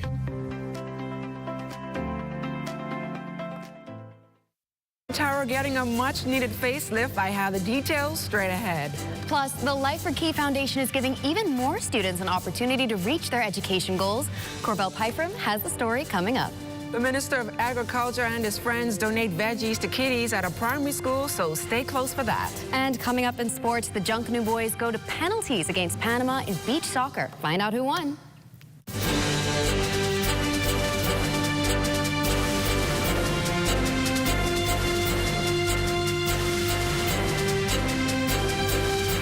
Bahamas Tonight Access Now starts now. Good evening, everyone. I'm LaDawn Davis. And I'm Marlena Leonard. Welcome to the Bahamas Tonight Access Now. Well, the Atlantis Wine and Food Festival begins tonight. Marlena, our colleague Jasmine Saunders seems to be having quite the best life over there at the Atlantis Resort. Are you going? Of course. I mean, I can't let Desmond have all the fun by himself, so I'm definitely going to be checking it out. I don't know who isn't. I certainly plan to as well. In fact, to make sure we do, let's dive right into the news, shall we? Vendors at the Fort Charlotte have a few more days left to go before they have to relocate to make way for renovations of the historic water tower that's been inoperable and unattractive for decades now. I caught up with the director of the National Museum at the Antiquities, Monuments and Museums Corporation to find out about the scope of works expected to take shape. Standing at 126 feet, the historic water tower on Fort Fincastle will get the facelift it deserves after being closed for about 2 decades. Since then, the popular attraction has become an eyesore and a health risk for the 42 vendors who use the grounds below to sell their Bahamian-made souvenirs. But for safety reasons, those vendors will be relocated to Fort Charlotte to allow renovations set to begin next week. We've worked with the stakeholders to ensure that that can be done in tents that have been provided for them. And so part of what we're doing is we're preparing for that process within the next few days.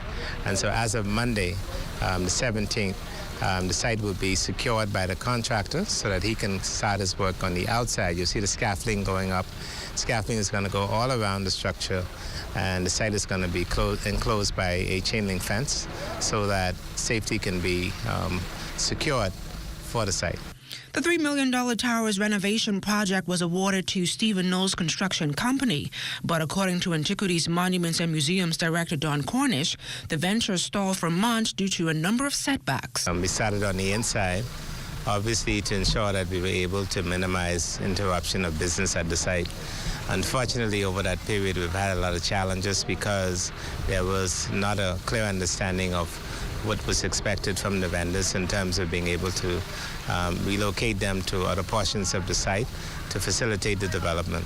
We made attempts to speak to vendors while they were conducting a meeting on the fort's grounds to discuss the move, but the association's assistant president declined to comment. But according to Cornish, vendors are in agreement with the temporary change of the environment and are excited about the renovations being made to beautify the site. The Lyford Key Foundation is providing more students an opportunity to reach their educational goals. The foundation creating a new scholarship tailored to students interested in the building craft sector. Corbell Pyfrom reports on how the foundation plans to work with local institutions to find our best and brightest.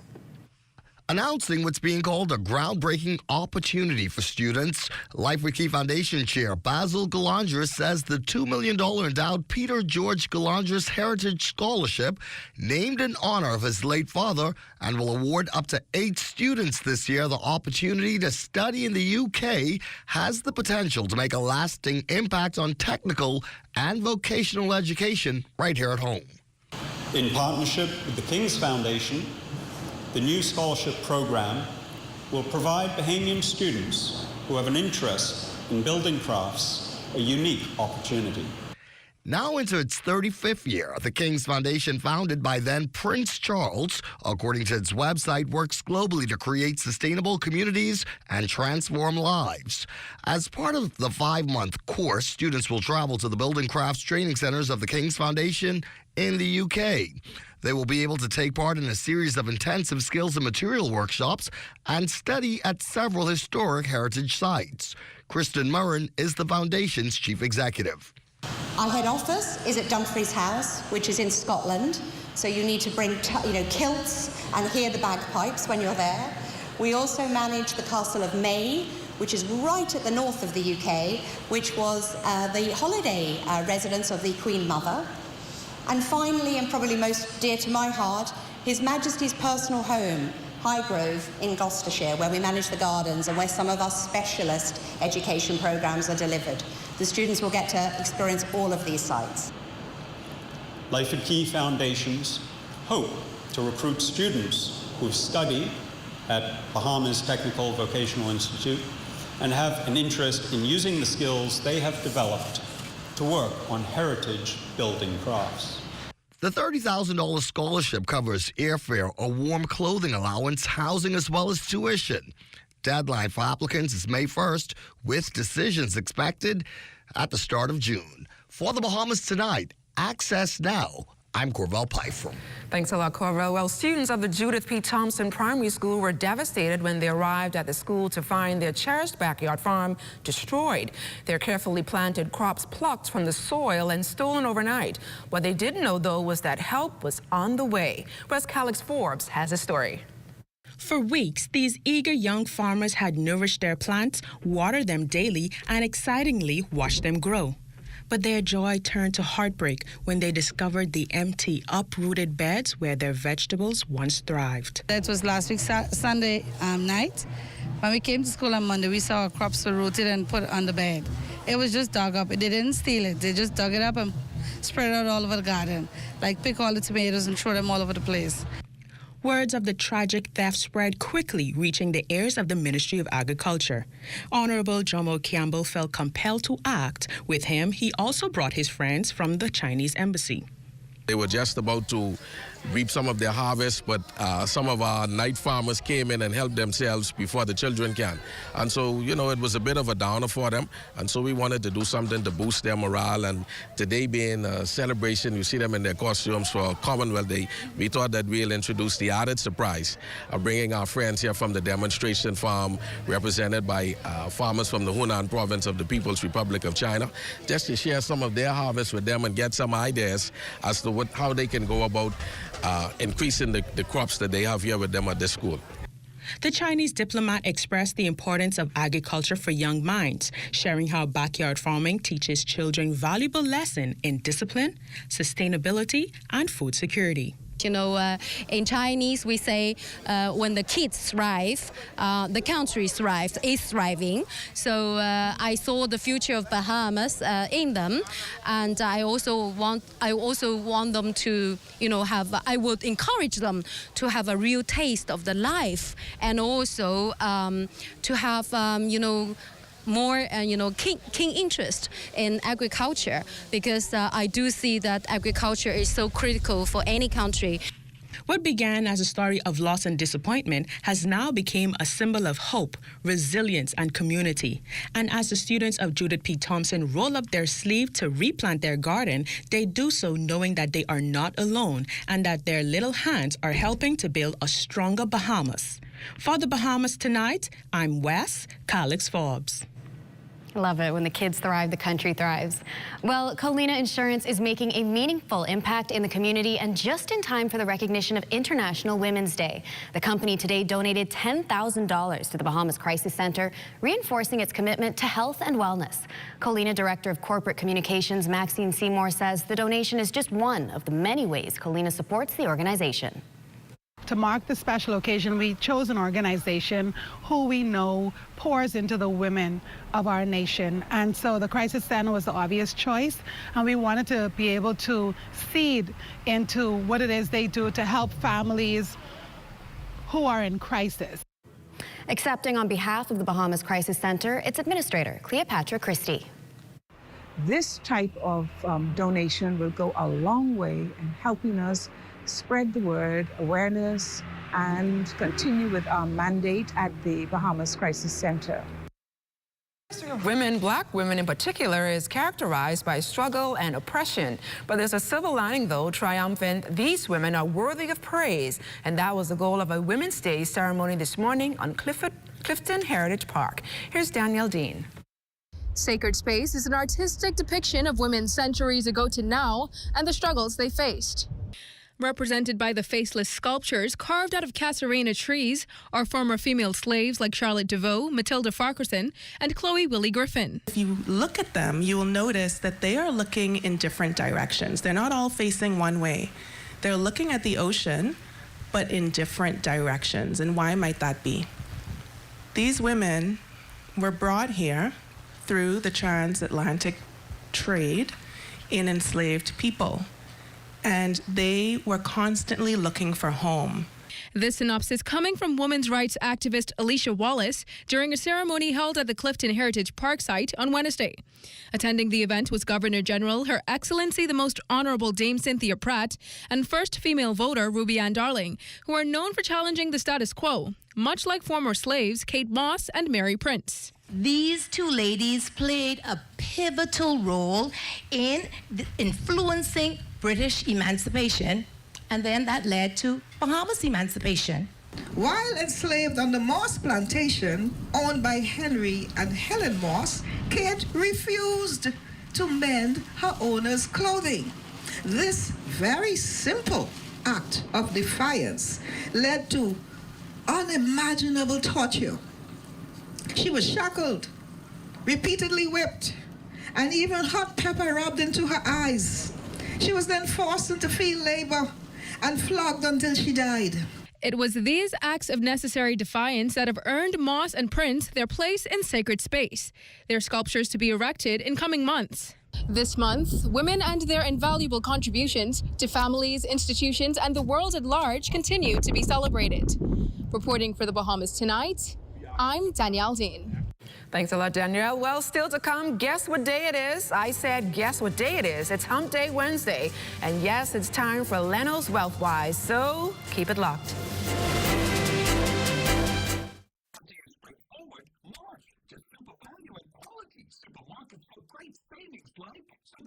Grade A large eggs, 1 dozen, $3.79. Kraft macaroni and cheese, 7 1/4 ounces, $1.29. Rainbow green pigeon peas, 15 ounces, 2 for $2.89. Chicken leg quarters, 10-pound bag, $1.19 per pound. Sweet strawberries, 1 pound, $3.99. And if you want to see some madness this March, shop the specials at Simple Value and Quality Supermarkets. With BGC's crystal clear mobile service, stay connected seamlessly, whether on land or at sea.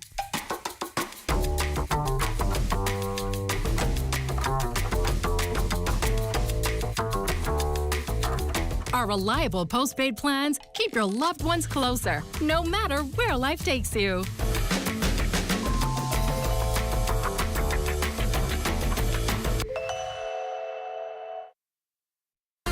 For more than 30 years, thousands have attended the annual Bahamas Bridal Show to enjoy a spectacular fashion show, fun and games, food and champagne, and $30,000 in prizes, including honeymoons. On Sunday, March 23rd at Grand Hyatt Baha Mar, come see the reason the Bahamas Bridal Show is the ultimate experience for weddings and special events. Show tickets, $75. Call 421-9783 or visit bahamasevents.net. Here's a beautiful shot of the beach at Clifton Pier Beach right here on New Providence. Our drone pilot, Neville Big Nev Smith, captured that shot while flying out there. Well, let's leave him to that and take our own flight down to Andros.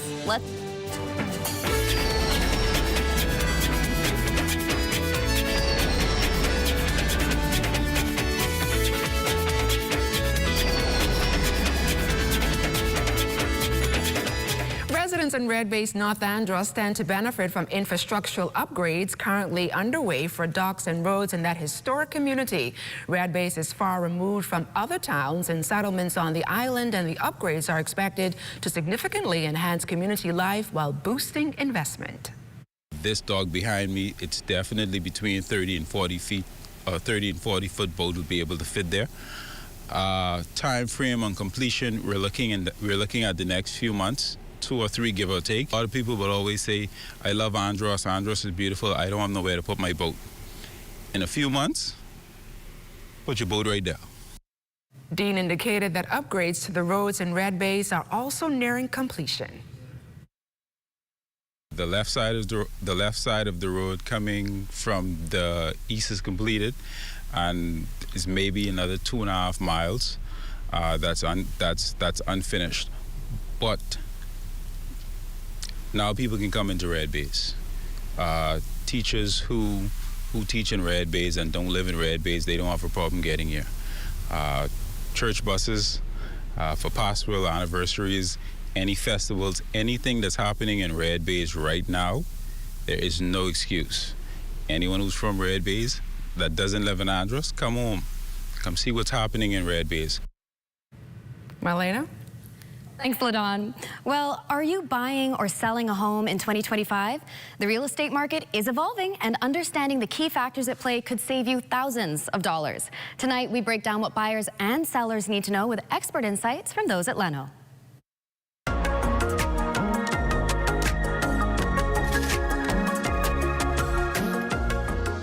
The housing market in 2025 is shaped by key economic trends: rising interest rates, inflation, and the growing demand for affordable housing.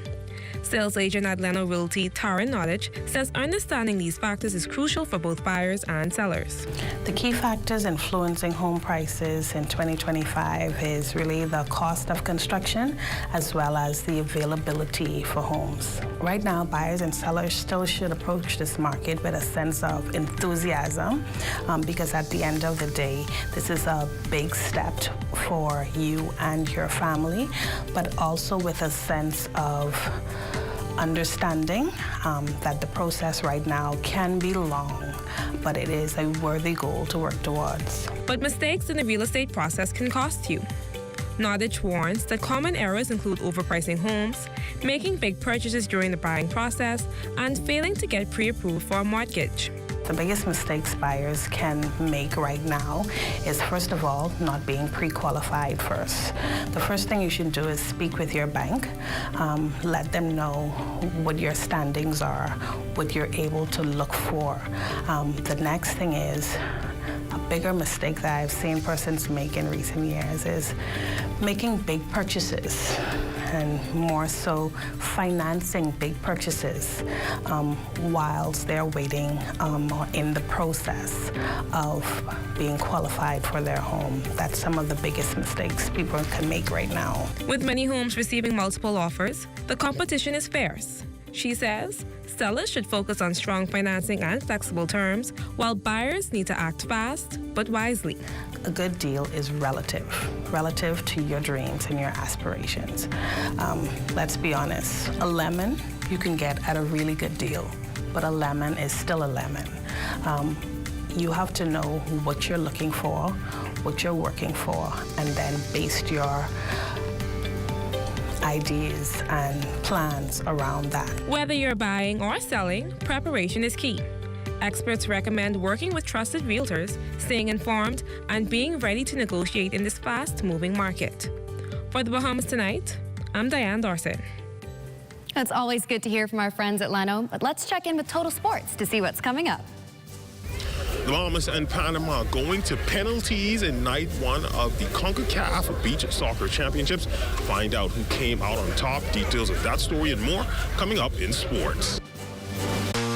We get candid security offer a varied range of security services, including guard service. We do armored service, we do pre-employment investigation, background checks, also vet people for employment. A live business hosted PBX is extremely important to our operation. I don't have to be in my office. I can easily get connected with our clients, my vendors, my NASA office, and with our employees in the field, anytime, anywhere.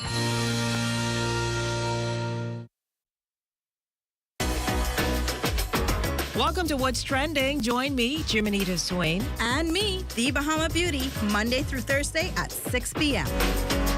Only on the ZNS Network.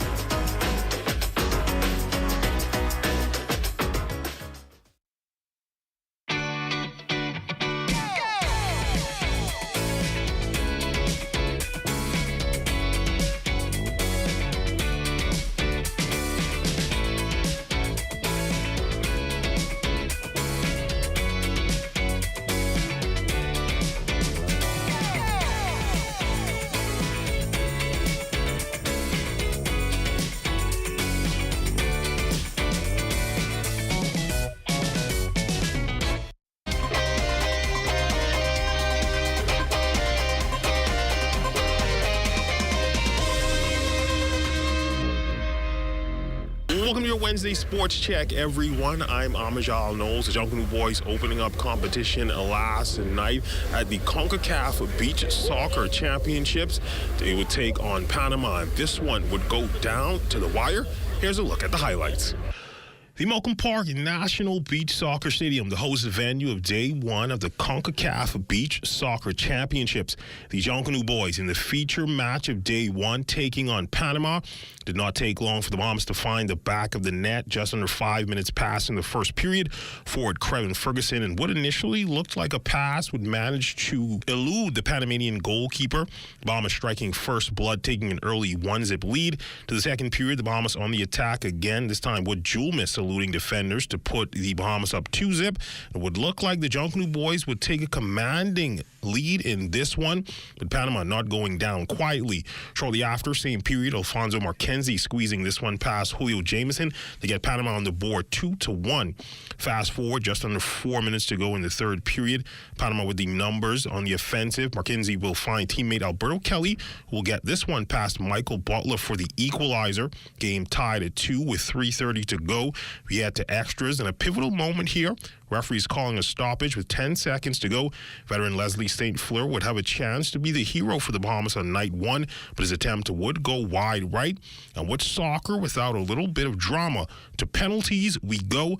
Bahamas up first. Wood Julmis finds the back of the net, 1-0 Junkanoo boys before Panama's Rafael Garcia ties things up at 1 apiece. Teams would trade the next 2 goals before the Bahamas' fourth attempt is blocked. Panama with a chance chance to take a decisive edge, but the ball hits the crossbar. No goal. Still 3-3. Leslie St. Fleur up again with a chance at redemption, but unfortunately just a bit too strong, and it all would come down to one kick. Alfonso Marquinzi just out of the reach, out of Julio Jameson's hand, and the ultimate gut punch on night one. The Bahamas falling to Panama in penalties, 4-3. It's just our biggest problem from years behind, just sticking to the game plan and putting away our chances. We came into the game knowing that we're going to create our chances, and we're going to cost us just finishing our chances. Panama had a few chances and they put it away. The referee gifted us a penalty in the last second. Unfortunately, we didn't put it away. We practiced those things. They always go in, but just didn't go in this time. We learned from today. We regroup, keep the guys motivated, and the good thing is that in our group, both teams, there's only 2 teams with 1 point because penalties is 1 point. So if we win the next 2 games, we're through. So we control our own destiny. Now we just gotta regroup and stay together, because I think we have a good team. We have a good group of guys. Now, the Bahamas currently taking on the USA in their second game of the tournament. We'll have scores, sounds, and highlights for you in tomorrow's Sportscast. Let's look at your sports on this Wednesday. A check on weather when we return.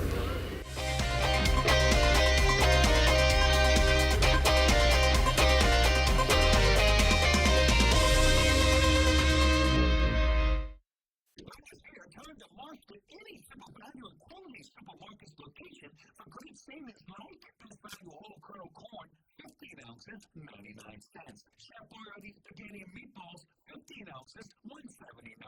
Olivia vegetable or quinoa oil, 48 ounces, 4.99. Polish chuck roast or steak, 5.99 per pound. Fresh tomatoes, 1.59 per pound. If you want to see some madness this March, shop the specials at Super Value and Quality Supermarkets. It's time for your Access weather forecast, and that front boundary that brought in the cool temperatures has now exited the area, leaving behind an area of high pressure. And your boating forecast tonight is brought to you by Live Business, where we bulk up your business in the Northwestern Islands. Light and variable winds, flat seas, 1 to 3 feet high tide. That will take place at 7:53 tonight. And then for the Central and Southeastern Islands, we'll have that northerly component at 10 to 15 knots, and the wave heights at 2 to 4 feet. Tomorrow, Thursday, in the Northwestern Central Islands, the winds will swing out of the southeast at 10 to 15 knots, the wave heights holding at 2 to 4 feet. High tide 8:12 in the morning with a low tide at 2:30 in the afternoon. And for the southeastern islands, easterly winds 10 to 15 knots, wave heights 2 to 4 feet. And for all areas on Friday, the winds will be out of the southeast at 10 to 15 knots, and the wave heights 2 to 4 feet. Now your high tide, that will occur at 8:48 in the morning with a low tide at 3 or 4 in the afternoon. And that's going to do it for your boating forecast. It's time now for your international temperatures, and they're brought to you by Royal Star Assurance. Listen. From Foggy to Yellowtail, from Jackfish to Killer Whale, I jump in my dinky boat and I head on down the coast. I need a fish to fight. My kids gotta eat tonight, so I do what they gotta. And that's going to do it for your international temperatures, brought to you by Royal Star Assurance. But join me at 11 o'clock for a full weather update. LaDawn and Melina. Thanks a lot, Basil. I see temperatures have risen just a little bit. Milena, means spring is soon to come, right? It sure is. I mean, officially, I believe it starts next Thursday, March 20th. It's the spring equinox. That's the big day. Yes, and that's good to know. But speaking of starting, let's start things up with Matea Cunningham and Let's Talk Socials. Good Wednesday evening, audience. This is the one and only Let's Talk Socials, and I'm your host, Matea Cunningham. But you can call me Matea for short. Today, we're talking about a trend that has the world looking at the Bahamas. We're talking about the dapping up the tens trend. For those not a part of Gen Z, allow me to break it down. This trend features someone dapping up or hailing multiple people they consider attractive, or in other words, tens. Doris Johnson Senior High School students did their own version of the trend, featuring their class of 2025. The video currently holds a whopping 36.8 thousand likes and 390.6 thousand views. Enough of me blabbering, look at this.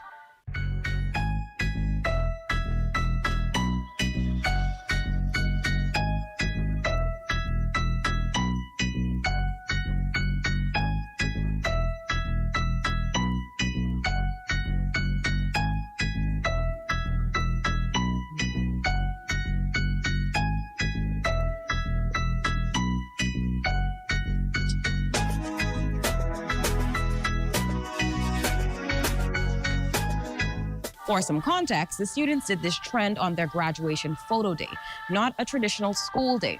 This explains the allowance of phones, makeup, and grills. However, when the video hit global timelines, inclusive of other Caribbean countries, they had some concerns.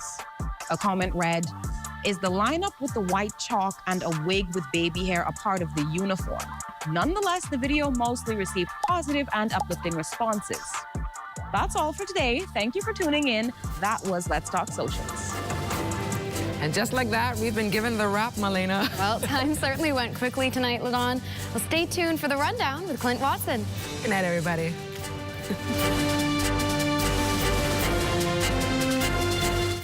Legends, coming soon to the ZNS television network.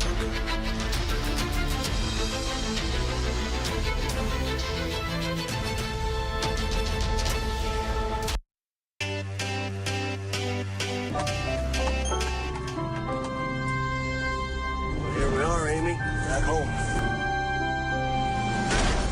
Mom used to say that the answer to any horse riddle always lay in the past. You're a genius. The horses. We just let them speak to us. You keep 10 feet away at all times. Any part of you that crosses that line will be removed. And at the break of day, you said... I'd say the horse is drugged. I would never drug a horse. My mother was like a horse whisperer. Look at a horse and know what was wrong and what to do.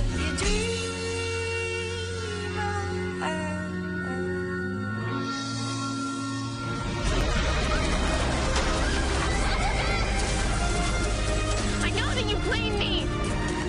It's not my fault.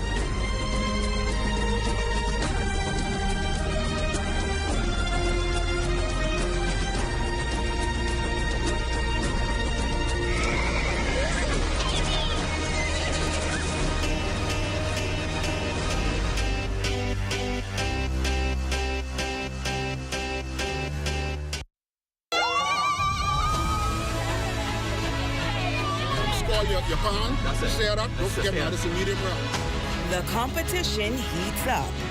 We ready, we got this. 7 teams chef it up in the ZNS Culinary Food Challenge. Who has the best taste? This is edible. This is edible. Join us at 6 p.m. this Friday, only on the ZNS Network. Okay, Grand Bahama, it's that time again. The Ministry of Youth, Sports and Culture presents the 2025 Grand Bahama New Year's Day Junior Junkanoo Parade, March 15th at 5:30 p.m. West Explorers Way, Post Office Parade Road. There will be food, drink, but most of all, Junkanoo. Come out and cheer on all your favorite schools, preschools, primary schools, junior high, all age and secondary schools. Who will be deemed the champions? Only one way to find out. Be there. Oh, yeah.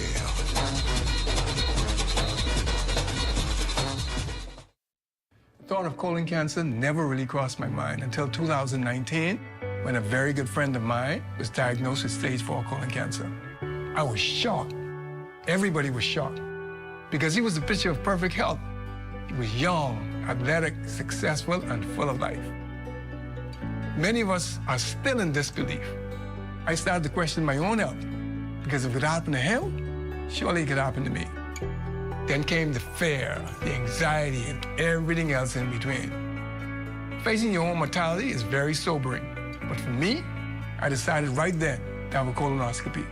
And I'm glad I did. Colon cancer is the third most common cancer diagnosed in Bahamian men and women. Fortunately, almost all colon cancers are preventable.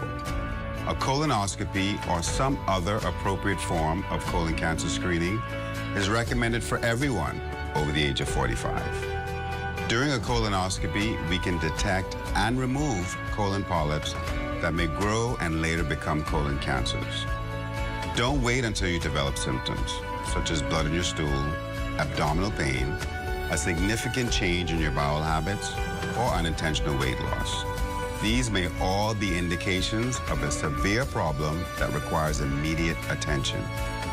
If you're over the age of 45 or have any of those symptoms, talk to your doctor about the benefits of colon cancer screening today. at Harold One. I'm Ted Jervis, and this is ZNS.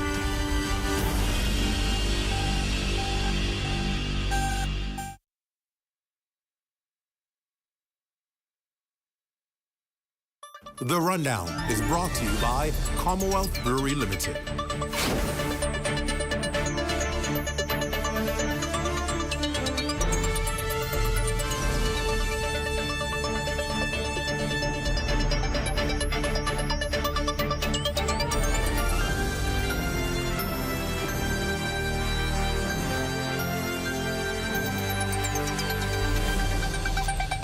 Good evening, everyone, and welcome to the show. It's great to have all of you with us.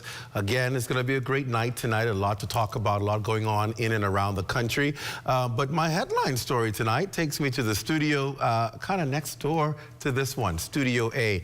So we're going to start out tonight talking about something a little lighter, and then we'll get into the heavy stuff, the later segments. If you've watched The Bahamas Tonight Access now at 7:30 p.m., you would have noticed that the show has a new co-host, a new co-anchor. Accompanying LaDawn Davis is journalist Marlena Leonard. She's been in the media business for several years now, and we're excited to have both of them joining us here tonight and have her joining the Bahamas Tonight family, actually. And both hosts are just running from Studio A. They're now here in my studio, and I'm so happy to have them here. Good evening, ladies. Welcome to The Rundown. Thank you. I get to interview you this time. But it's so good to have you guys here in The Rundown. And let me say right off the top how proud I am of both of you and what you're doing with Access Now. Congratulations. It's always iffy when you have a new partner. You wonder, is there going to be the same chemistry as I had before, my previous co-host? But you guys, it definitely looks like you're having a good time together.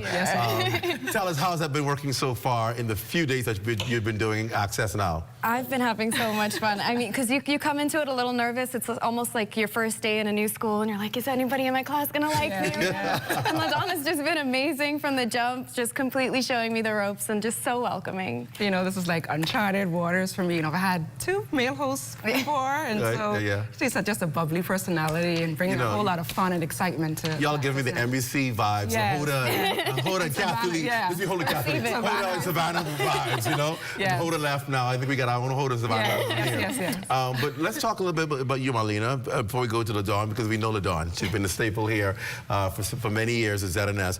But let's talk about your career in journalism. You know, we know we're the national news company, so we don't mind calling other people's names. You're coming to us from our news over at Cable Bahamas. And how has the crossover and the transition been for you to the national network? It's been really interesting because obviously that was also where I made my start. And so just being able to see how things work just in the country in general in various places, it's just been such an amazing chance to see how you can have different methods and both things work, and just it makes you more flexible and versatile, I think. And everyone here has been so welcoming. Again, that same first day at school feeling. You get nervous, but it's been like I walked in and we meet each other on assignments all the time. So a lot of people I knew already, but everyone else, even who I was meeting for the first time, so warm, so welcoming. It's been amazing. That's awesome. LaDawn, for you, Access Now is a different kind of news show that you've been doing. You've anchored before the main newscast, the national newscast. What was it like producing this for the first time ever, this kind of product, which gives you a more fun vibe, a lot of the lighter stories? What was it like crossing over from that mainstream hard news? I know it's like more professional. You have to be more, you know, straightforward and more cozy. But this show, it's more fun. You get to get into character. You dress up. You know, you just enjoy yourself. And so it's been pretty good coming from the hard news to now the softer side of news at 7:30. So it's been pretty good. It's been pretty good. So you know, the big question is, what can we expect? What can our audience expect with Access Now over the next few months this year? What are some of the stories? Some kind of vibes that we can expect to see, or that you would like to see happen on the show? Ooh. Well, I think just piggybacking off of what LaDawn was saying about being able to have fun and having some of that good news, being able to, at the end of your day, turn on Access Now and end your day with a smile, like end it on a high note, which I feel like we're always getting all of the stressful information through the day. And just being that part of the day where it's like you're winding down and you get to hear some good news that's happened in your community. It's so important. So I think just bringing more of that. I know humans, they love to see themselves. Human interest stories are the best stories. Bringing more interesting content to 7:30. So I think that's what we need to bring more of. I know my most memorable part of doing Access Now is Fridays, Entertainment Fridays. And I haven't done an Entertainment Friday. You're gonna get to see that. That's exciting. I'm looking forward to it. Yeah, you're going to experience that on Fridays. So you know, I always ask people, is there a story that you hope that you can actually get to bring? You know, there's always that little thing that you want to do, that fun story you want to do, or that daring story you want to do, and you're like, boy, oh boy, one day I get to do this story and bring this to air. Do you have any of those kind of stories that you want to do something that you've never done before on television? We do, but we want to keep it in the bag. Oh, you got something? You got something up? We got something. You got something up? Yeah, all right, we got something. So we want to keep it a secret. You got something up? Yeah. Along with this show, I don't want to forget the other persons that make up Access Now. You have sports, you have Basil with Weather, and you have Matea with the socials. Let's Talk Socials. What's it like working with those other three anchors to bring the product together?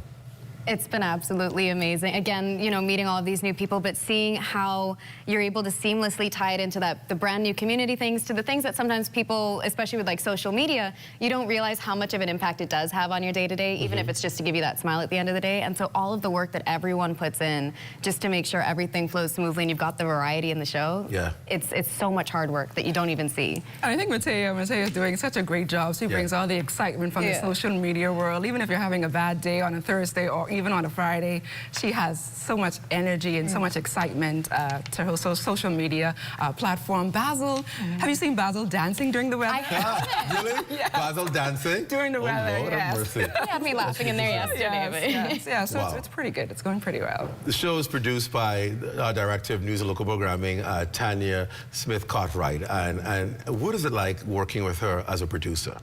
So I'd worked with her before. Right, correct, yes. We were both at Cable together. So obviously coming to work with her again, I was super excited because I know the kind of energy that she brings to her programs, that it's going to be that kind of fun, and that we're on the same page with trying to make people feel better when they turn on the TV. So I was super excited to start working with her again. Awesome. And she's always looking for content, always trying to get, you know, the newscast full with some good, decent content. So it's pretty exciting to see what the next few months are going to bring, because, you know, we've been at it from September. Correct. And so we're going to celebrate our 1-year anniversary on September the 16th, I think it is. Correct. So yeah. Correct. We're having a good time. I think we're having quite the ride. I think, honestly, for me, it's a sense of relief to see something that you envision actually come to fruition, because you're always wondering, well, I know what I see in my head. Will it actually come out the way I see it? And when you see that you guys have taken it to new levels, it's been absolutely amazing. LaDawn, you've been excellent with Marcellus. And then we had to move on from Marcellus. We were like, oh, Lord, what we can do? And then, Marlena, you're now in the picture, and LaDawn did it solo for a little while, and she had some of the other team members assist her from time to time. But to see us now take it to the next level, I think is exciting. I guess my question to you all is, what do you want to tell people to expect? What do you want people to, when they turn on Access Now at 7:30, what do you want them to see? Another newscast, or do you want them to have a different experience? The fun side of news, more content, more human interest stories. We want you to actually be able to call us so that we can see yourself, so others can see you, and to tell you your good stories, all the good stories that you're doing out there. So we want to see those good, fun stories, because, you know, 7 o'clock is more the hard news, but we want to keep it light. Yeah. Same. What about you? What about you? She's like, yeah, say it. No, I agree.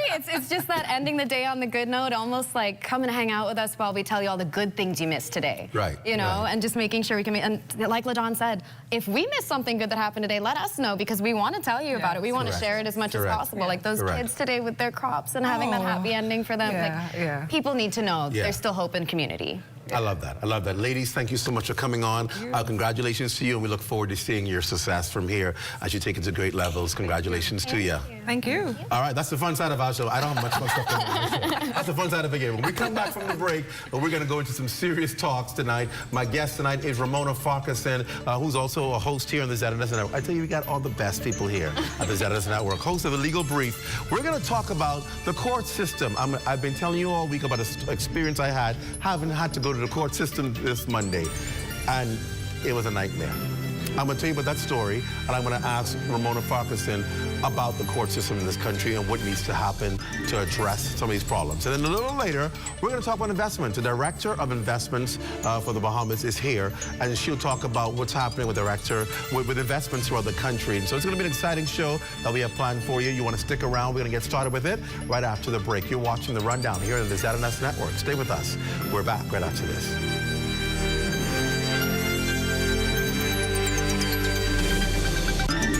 After 30 years of banking, I've decided to take a leap of faith. I moved from banking into an untapped industry, which is manufacturing in the Bahamas. And now we are standing on 3 acres of land on which we're going to be putting the Bahamas' first end-to-end plastic recycling company, Eden Recycling and Manufacturing Company Limited.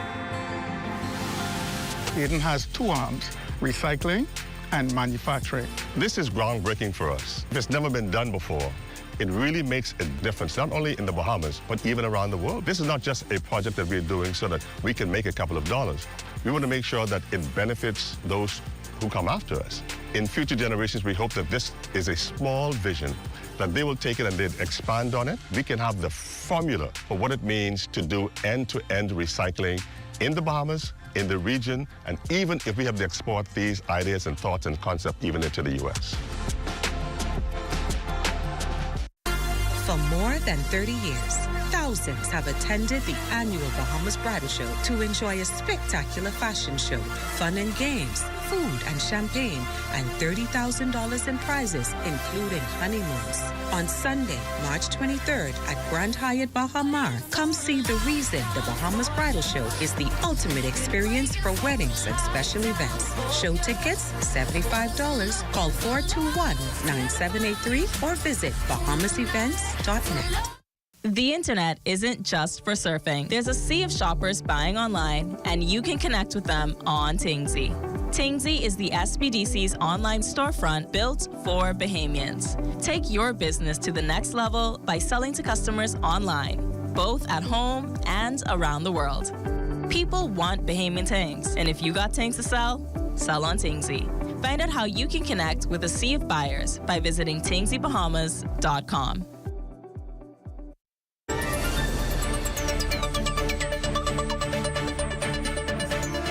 Welcome back to the Rundown. A special good night to all of you who are watching on social media. If you're watching on YouTube, great to have you. If you're watching in the Lion's Den, my people in the Lion's Den on Facebook, good to have all of you. I see some of my faithfuls like Daisy Meadows, who's always on. Good to have you with us. And if you're watching from around the Caribbean, Turks and Caicos, or around the world, it's always good to have you. Well, the government's ensuring that the national judicial system is the most effective ever. Today, Attorney General and Minister of Legal Affairs, Senator the Honorable Ryan Pinder, listed what's on that agenda in his mid-year budget contribution in the upper chamber. Now, the implementation of the Court Services Council, the Judiciary Infrastructure Reform Project that involves a new juvenile and family court on Burnett Road, and expansion of specialty courts, as well as a new Supreme Court complex. All of that are part of those plans. With those aggressive plans, residents still want to know, however, though, is will they really work to enhance the court system? And that's where we're going to begin our discussion tonight. A veteran attorney and, of course, host of the Legal Brief here on the ZNS Network, Ramona Farquharson, can hopefully help to answer some of those questions, or at least put it in perspective for us. And good evening, welcome to the show. Always good to have you here. Thanks for having me. I want to tell my story first, and I'll only tell you a part of the story to the audience because, of course, I'll explain a lot more of it a little later when things are concluded.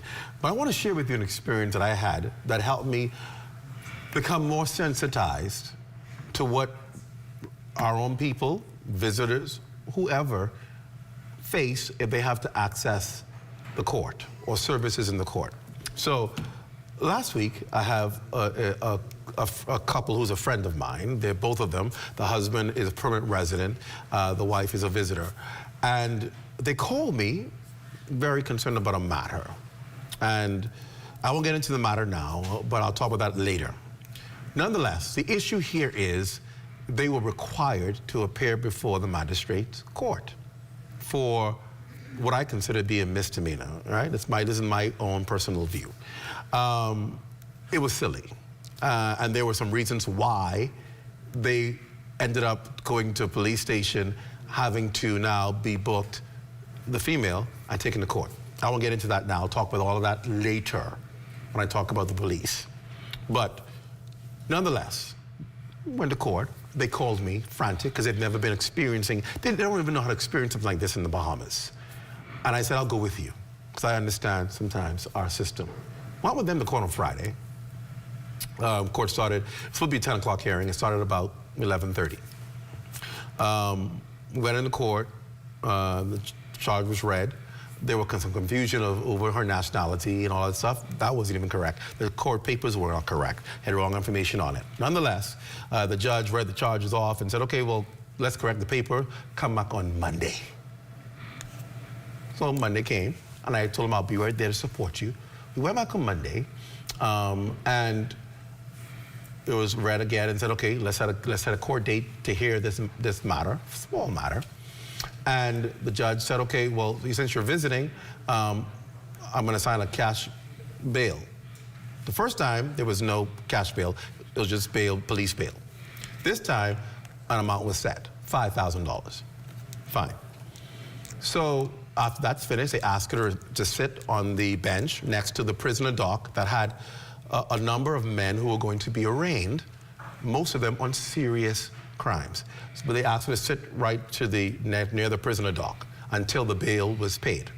So her husband and the attorney went downstairs to go and pay this $5,000 bail. Now, on the way out, one of the employees of the court tells them now, if you're going to use a card, the machine mightn't be working because it don't work a lot of times. And I'm thinking, this can't be for real. Get downstairs, stand on this line, get to the cashier window, issue the card to pay the $5,000 bail. Cashier says, oh, our machine isn't working. We can't take the payment from your card. So we have to go get cash. Leave to go to a bank to withdraw cash to bring back because the machine is not working. And got back, gave the money to the window. The cashier left that window after taking the money for about 45 minutes to an hour before coming back with a receipt. All this time, the magistrate is upstairs hearing other matters. I'm sitting upstairs in the courtroom and I'm hearing people get arraigned for murder, people getting arraigned for rape. There was even the gentleman who was having his hearing who was being accused of the murder of the 70-something-year-old woman and rape. And my guests who are in town are sitting there like, they can't believe that they're in a courtroom hearing these people charged with these serious crimes. And I'm telling them, it's okay, that's what happens. And I'm sitting there thinking, it's taking long. Why are they not taking so long? This magistrate is going to soon be finished with her matters, and what's going to happen? What do you think is going to happen? If she's finished and they're still up here, what's going to happen? All the persons who are being charged are going to be put in a cell. Guess what? That cashier took forever downstairs for whatever reason. And the magistrate was done. And I went downstairs to see what was going on, and they were still waiting. Went back upstairs, and you can imagine what happened. They took them out and took her into her cell, a visitor. She went into this cell. We don't know where the cell was, but they took her out with all the other young people and men who were arraigned on murder and rape. They took her with them. And finally, after about an hour and some, they brought the receipt out. The receipt was taken upstairs to the court. The magistrate has to now issue a decree to have her released. They told us to go downstairs to the first floor. She'll come out on the first floor. We waited there for about an hour before she came out. What took so long? We don't know. So you can imagine when she came out, she literally broke down in her husband's arms. They took me into a cell. I was in jail with murderers and all these stuff like that. She broke down literally. And she left. We took her home. She left. She left to come back on April 24th for this misdemeanor hearing and charge. My concern, though, was the fact that her being put in jail wasn't because that's what was required. It was because of a lack of the court's efficiency in being able to take a card, process the matter quickly, and have somebody released who should not really be in a cell. Why are we in the 21st century not delivering top-notch customer service with government services?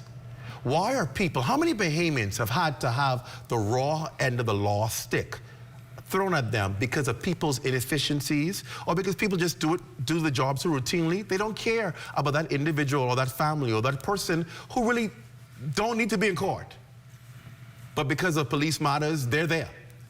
And things end up going sour because they take so long to process something. People end up experiencing that kind of environment. It is shocking to me that this is what we are doing in the 21st century. And then we wonder why people complain. We wonder why people row about the court system. We wonder why people talk about police unfairness and brutality and how they treat you, and why people leave the country and have a horrible experience because of lack of professionalism. That's why I bring you in, Ramona Farquharson. But you're an attorney. You've been in this environment. When I told you about this story, I was expecting shock. And you were like, yeah, really? Yeah? You're lucky they didn't keep her over the weekend. And I was like, what? What is happening in our court system? Why is it difficult to deliver quality service, even in the execution of justice in this country? I believe a lot of it, believe it or not, as you've touched on, has to do with the personnel more so than what is in place. The correct procedures are in fact in place. Had the matter been properly processed, then the magistrate, the file would have been brought to her, she would sign the release order, and that would be the end of it. Yeah. However, you end up coming or having to deal with persons, as you said, who may not be, I guess it depends on the day sometimes. But it's unfortunate, your complaint, and when you did call me, as I said, because we're so used to dealing with it, unfortunately, and hearing these things.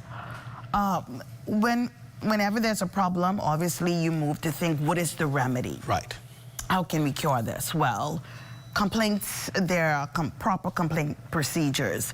You have Miss Grant, she's in charge of the magistrate's court administratively. I find her to be very good, she moves. I suppose had you, let's say, phoned me, I would have been able to reach out to her and she would have gotten on it right away. That can occur. And also the registrar of the Supreme Court, Mr. Toot, the acting registrar, again, very good. Will get onto things right away and make the call or even walk or drive down to ensure that things are in place. But again, it's very unfortunate. Right, because I'm saying that's again having connections, right? What about the average Bahamian who don't have nobody to pick up the phone and call and say, listen, what I'm experiencing here is not good. What my concern is that our people are vulnerable and are left at the mercy of public servants who ought to operate at a certain standard. They should. That's required. That shouldn't be a special treatment. That's a requirement to all persons. I agree. It should. However, you say that's special treatment. No. Though it's just that we know because we're in the system that those persons are in fact there. Also, too, at the front desk, I believe had you made a complaint to the lady who sits in the front desk, she would have called someone to come out and assist you. And mind you, the attorney did all that. Yes. He went to her and she said, I'm going to check on it. Yes. We didn't get any response from that. It's just very unfortunate. We go through that. We also sometimes there are glitches in the system where persons, they come to sign bail and they may be told, oh, because you have a certain job. Or if you work for immigration or even the police, you're not allowed to sign bail. There is no rule that says that. Although there may be an unspoken policy where they frown upon it, they don't want there to be a conflict of interest. But however, we just had a matter the other day where a wife needed to sign for her husband. Well, who best to sign for someone than the wife, who will have control and live with the person. However, but those things happen. And because of that then, they had to spend overnight because things. They had to spend overnight in jail. They had to stay overnight because the process could not be completed. And sometimes that happens as well. If persons, let's say they've been in custody or they turn themselves in, they don't make it to court at 10 o'clock. So you imagine the natural, I don't know if it's natural, but the delays that occur. So if you arrive there 12 or 1 o'clock, imagine now. You are running, you're really running, you're running close. You're running close there in terms of the clock. But to what you're saying, it shouldn't happen. How can we get more or more efficiency? It has to be then training. Constant training. With these new services and new initiatives, we're seeing new persons coming into the system, not the, of course, we're then losing persons are retiring, old faces are passing, new are coming in. That's a way of life. But there needs to be, I believe, more in-depth and perhaps more frequent training. The court system has always said to be overburdened, right? There seems to be a lot of cases. But we've seen a lot of new magistrates and new justices that have been sworn in. Are we still experiencing this backlog in cases? Well, let's look at it this way. If we're just on the criminal side, if we're averaging 100 murders a year, I mean, think about that. I mean, you're not going to have 100 murder trials each year. So therefore, it's going to be a catch-up situation. And there are times when you may have a matter, there's a conviction, the person appeals, there may be a ruling to send it back for a retrial. Sometimes it may make it all the way to the Privy Council. It all depends. And so that is an extra, what you thought was out of the system or dealt with is back in. And so those things happen as well. So I don't know if we can say automatically because we have new judges that it's going to solve the backlog issue. I don't believe, I think it's a lot more than that. And is there a way that certain matters do not need to go to court? There seems to be a lot of simple and petty matters that police file and then obviously have to go to court for arraignments and so forth. That can be settled in a different environment other than the court, so that the courts can be available to actually deal with serious and important matters. Are there still too many petty cases that are going before courts? Well, again, people will say, what is petty? To the person who's making the complaint, they may not see it as petty. And again, every defendant has to have their day in court. You're being charged does not mean that you're guilty. So you're innocent until proven guilty. Someone can say, for instance, you trespass or you did this, something that may be very minor on the books, but nonetheless, that person may not wish for that to be reflected on their record. So they have a good character. The person has a good character, they don't want anything on their record, any blemish at all. Or they may feel quite strongly that, no, I did not do what you said I did. And so they ought to have, the law says, their time to speak, to be heard, to question any witnesses. And as I'm saying this, you know, persons are sitting back saying, oh my goodness, but that's the time there. So you can have a minor matter with 3 to 4 or 5 witnesses, that's taking up police time. They have to be to court, but that's then the price of justice. Are there other alternatives to court? I think if I remember carefully, I remember government saying they were hoping to have to do something, I guess, community or civil, where they were allowing pastors to be trained so that they can hear matters I remember the Minister of National Security coming on and talking about it, so that they wouldn't have to refer those matters to courts, but those can be dealt with in a community environment, heard by a community leader and decision made rather than taking those matters to court based on the nature of what the offense is. I would say there's certainly a large number of attorneys now who are called to the bar, and so if that is the way that the government wishes to go, rather than, I would say, a minister or so, but somebody who really is legally trained and Colin would understand the tenets of law and be able to properly marshal evidence and listen and fairly dispose of matters as much as possible. I would say that's one avenue of it. Another avenue, and I know people may say, is perhaps more utilization of night courts. I think we've put on 2 civil courts and there's a traffic court. Maybe too having perhaps more matters that can be dealt with in the evening. So you're not only just utilizing the mornings, but also the afternoons as well. And so you can then deal with that. And the issue as well, with respect to the Supreme Court, I don't know how that may go off, but again, court is 10 to 4 is mandated. So there may need to be some change or look at it. I think at one point they toyed with having courts on a Saturday. I attended court on a Saturday, traffic court at Nassau Street. So they actually tried that. Yes, they did. They did try that. Did it work? I thought it was okay. But it was very short-lived. Yeah, so it's something to consider.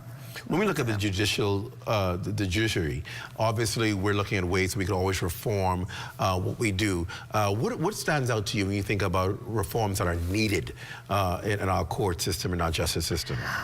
I'm finding, and persons may have different views, other stakeholders, but we have lost stenographers in the courts. And to me, that's in many ways slowed the process. I found that with stenographers, you were able to get your transcripts in a timely manner that would have assisted you. Let's say if you've had an entire day of trials, you're able to get those transcripts, you can prepare, you can be back almost within the week or 2 weeks. They would say to you, I'll have it out for you the next week. And so there was more of a smoother running rather than a judge saying, well, okay, I need to adjourn this matter. We've had a full day. You have judges taking copious notes in their books. I mean, this is what we're back to because, again, you're not so certain that the system that's in place, that you're going to be able to get transcripts from that system. For whatever plethora of reasons, it's not always readily available and there are delays. We're finding it as well in the Supreme Court, in the family courts. Again, it would be wonderful if trials that you have stenographers, but again, they have to wait and queue. The criminal courts, I understand, take priority over them. And so a lot of attorneys, we've discussed it, and there's really a feeling and a need that we should have stenographers. It's very, very important, particularly if you wish to challenge a decision. You shouldn't have to always, as it appears to be sometimes, that you have to be dependent on the notes of the magistrate. Yes, those form the official record of the court, but you would like to have a more independent note taker, and that's where the stenographer comes in. And as I said before, we found a lot of difficulties in getting transcripts out of certain courts, particularly out of the magistrate's courts.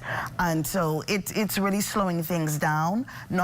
And of course, the benefit is that's a great source of employment for young men and young women who wish to go into that field.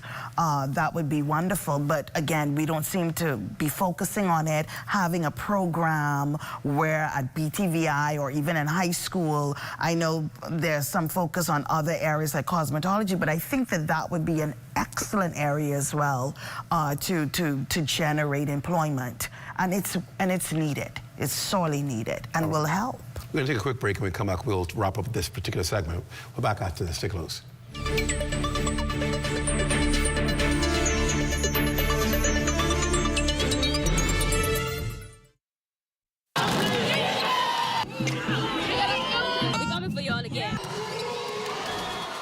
Are you ready for the hardest sports show on the market? It's called The Timeout. Sundays on the ZNS television network. In our first show, 4 decades of sports in the country.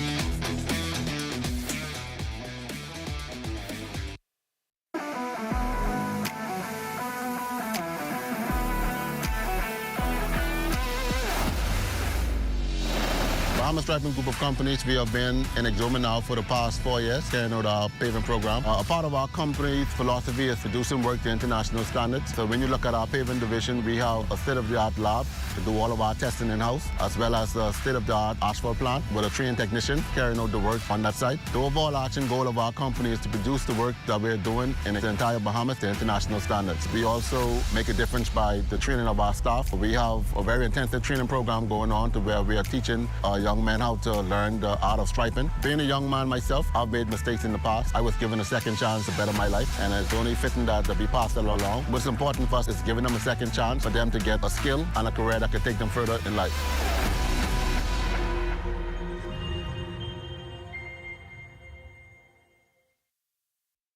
The internet isn't just for surfing. There's a sea of shoppers buying online, and you can connect with them on Tingsy. Tingsy is the SBDC's online storefront built for Bahamians. Take your business to the next level by selling to customers online, both at home and around the world. People want Bahamian things, and if you got things to sell, sell on Tingsy. Find out how you can connect with a sea of buyers by visiting tingsybahamas.com.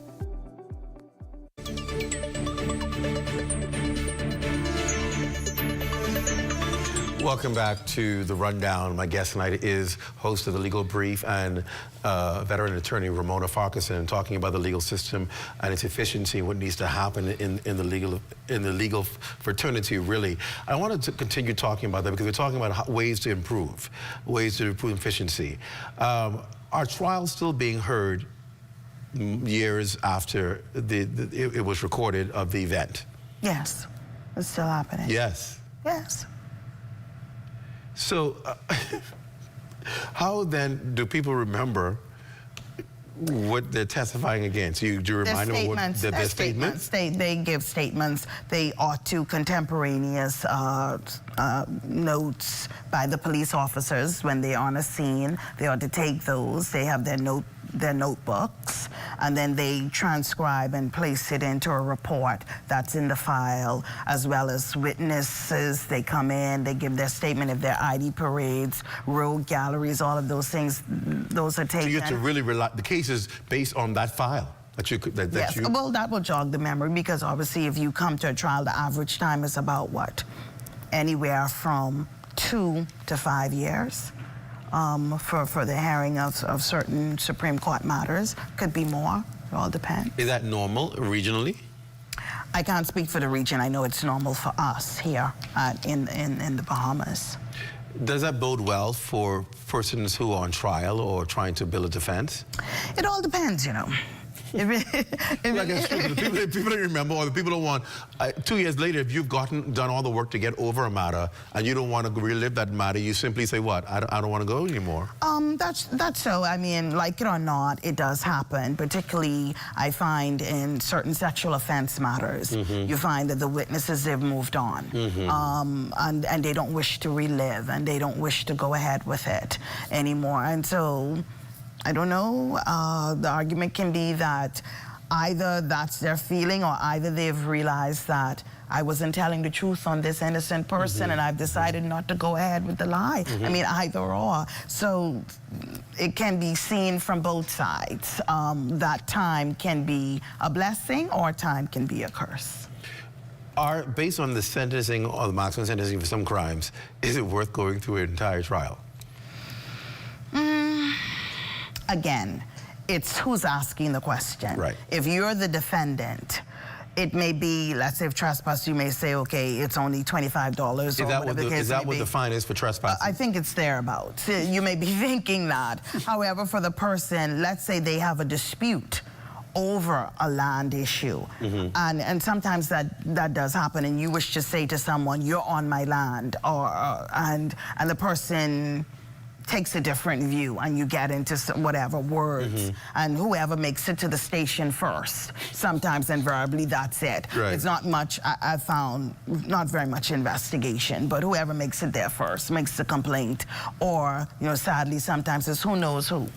And so the other person may be charged, and so for them it may be, even regardless of the fine, that it's very important to them that I be heard because I'm not guilty. And so, yes, the going back and forth and back and forth to the court, but again, to them, it's important. The role of police in the carriage of justice. How do I say this gingerly? Because there seems to be a major role that police play in determining whether somebody should be charged, go to court, or whether this matter, well, you know, this ain't a real issue, let's leave it alone. A lot of that weighs on police officers. Yes, it does. What is your view of that? Because it seems very subjective based on who the officer is, how they feel about you, how they feel what's going on, whether you will now have to face the next couple of weeks going back and forth to a court. It does to to a fair extent. However, for the more serious matters, I found that the officers, particularly of the Central Detective Unit, they refer the matters to the Director of Public Prosecutions. Correct. So they're given advice as to whether or not they should charge and what the charge should be. So that is happening. And are all matters required to be referred before? I cannot say if that is their policy decision, but I have found that in murder matters, sexual offense matters, for the most part, they're referrals. I can't say if it's always, but that occurs, and I think that works out quite well. Now, for more summary matters, where you may have a threat of death or a fight or the usual obscene language or vagrancy, the case may be, that officers, and I don't really see a problem with it, that a seasoned officer, and now we run the course and going to other things, but a sergeant who's in charge of a station, again, seasoned, knows his job, has a good command or rapport with his officers, I don't see why they ought not be able to make a determination, particularly after, let's say, speaking with the person who is in custody and also the complainant, to see if they can bring some level of harmony and see if we can just dispose of this in the station. I do know that it happens sometime, but again, perhaps not as often as it should. I knew at one time there was a thing where the police would say, well, you know what, y'all sort it out at court. We're not accepting any withdrawals here. You deal with it at court. Everything goes to court. But I think that if we can perhaps, again, with training and get them to exercise more discretion. Now, again, persons will be saying, well, I don't want the police to decide anything. If I bring a complaint and I want this dealt with at the courts. And so you see, it's very difficult to strike that balance. But again, something has to give, something has to happen, because we cannot, every matter complained about, I don't believe should be or forward it to the courts. All right, Ramona Farquharson, it's always a pleasure to have you and your sound advice. And again, you can get Ramona Farquharson on the Legal Brief. It comes on Tuesdays, right after my show. I always sleep when I'm leaving the studio. Tuesdays at 9 o'clock. Make sure to watch the Legal Brief. You get some really good advice on matters pertaining to the legal system of court. Thank you again. It's always a pleasure having you. Thank you, Robert. When we come back, what is happening in our country with domestic and foreign direct investments? How much money are we landing, and are people still interested in our country? Well, there's one woman who can tell you that. She is Director of Investments. She's here to talk about it. We'll be talking to her right after the break. Stay close.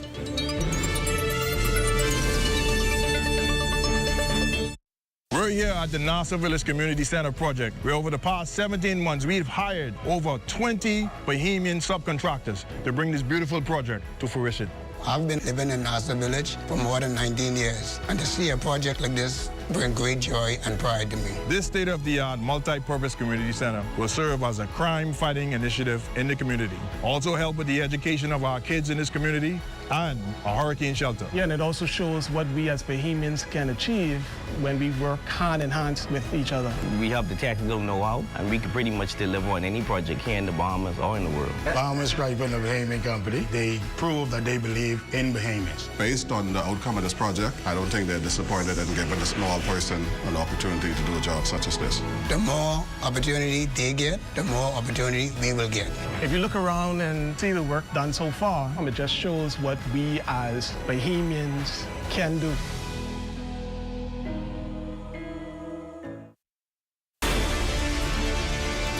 I have been coming to this island since I was 12 years old. It didn't take me long to realize the rich history it has here. When I bought this island in 2018, I fulfilled a lifelong dream. The goal is not only to preserve the memories I made over those years, but to make new ones, and to give others the opportunity to do the same. As we go through this process, it has become clear to me, we aren't just rebuilding an island, we're reviving a legend.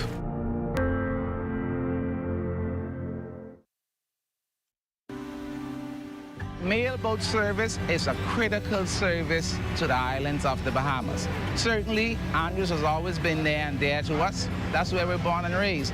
And so we play a crucial role in advancing the growth and development of Andros. Customers want service and they want consistency. From the start, that's been our commitment.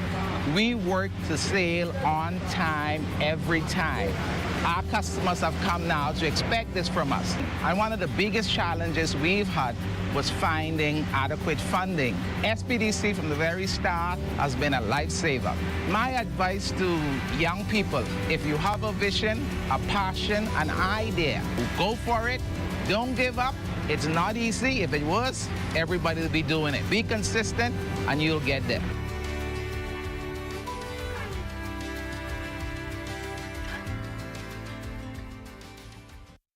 Hi, I'm Brent Burrows, Vice President of Retail and Sales at CBS Bahamas and the CBS Pro Store.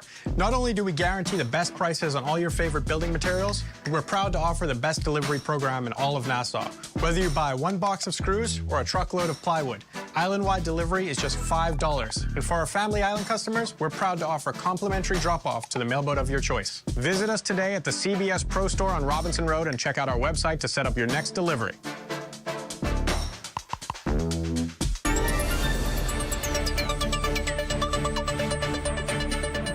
Welcome back tonight. Domestic and foreign direct investments are among the priority items on the Davis administration's agenda. Attorney General and Minister of Legal Affairs, Senator the Honorable Ryan Pinder, revealed in his mid-year budget debate today that investor confidence has surged. Foreign direct inflows increased to $530 million in 2022 and then nearly tripled to $1.46 billion in 2023. Well, the Director of Investments, Felicia Woods-Hanna, is joining me tonight to talk more about what we're seeing happening in investments. Director, it's good to have you with us. Thank you. Welcome to the Rundown. Thank you for having me. That's a big jump.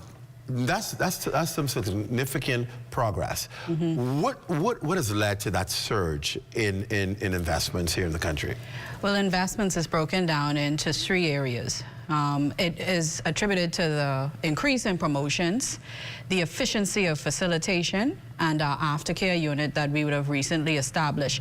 So the monitoring and evaluation has increased in investor confidence.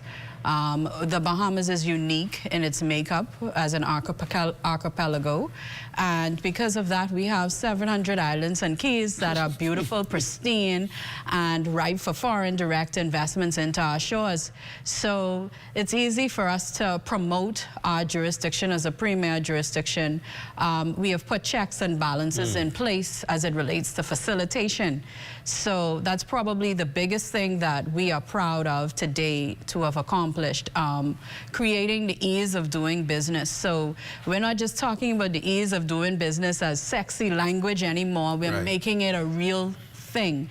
We're making it quicker for turnaround times. We're making access to both foreign and domestic investors to have concessions. So there's a lot of great things happening at the Bahamas Investment Authority, and I'm just happy to be a part of it.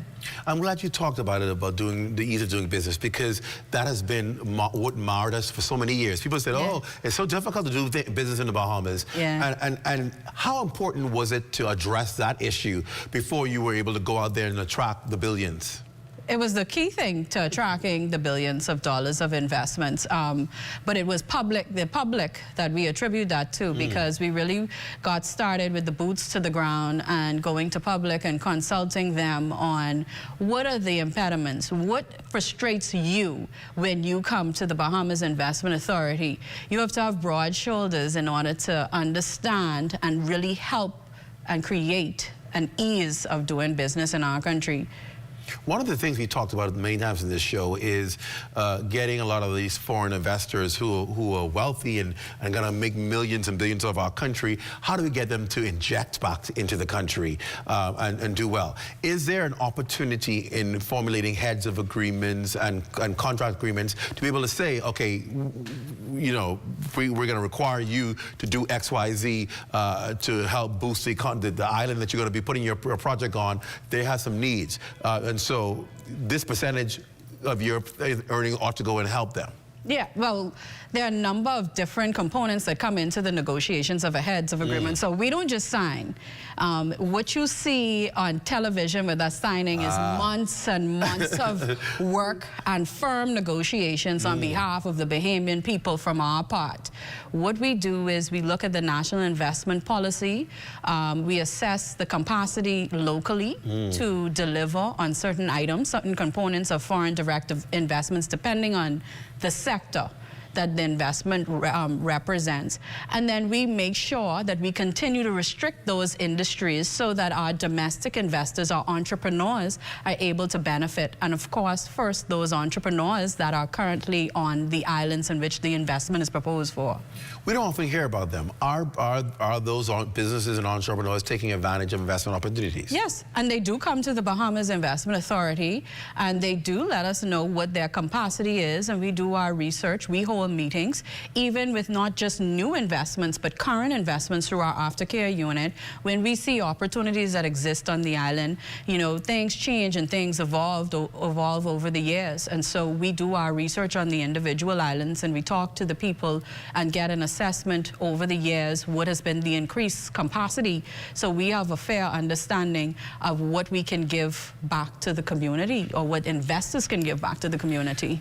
You've been there for now almost 4.5 years. What are you seeing people, what is attracting the investors? What are the areas that we're seeing a lot of people want to invest in the Bahamas? Of course, tourism. Tourism is always going to be key. I always tell investors the Bahamas has a good problem to have. We have the heads, so we need them to create the beds. Right. So, and that's across the country. So that's always the top one.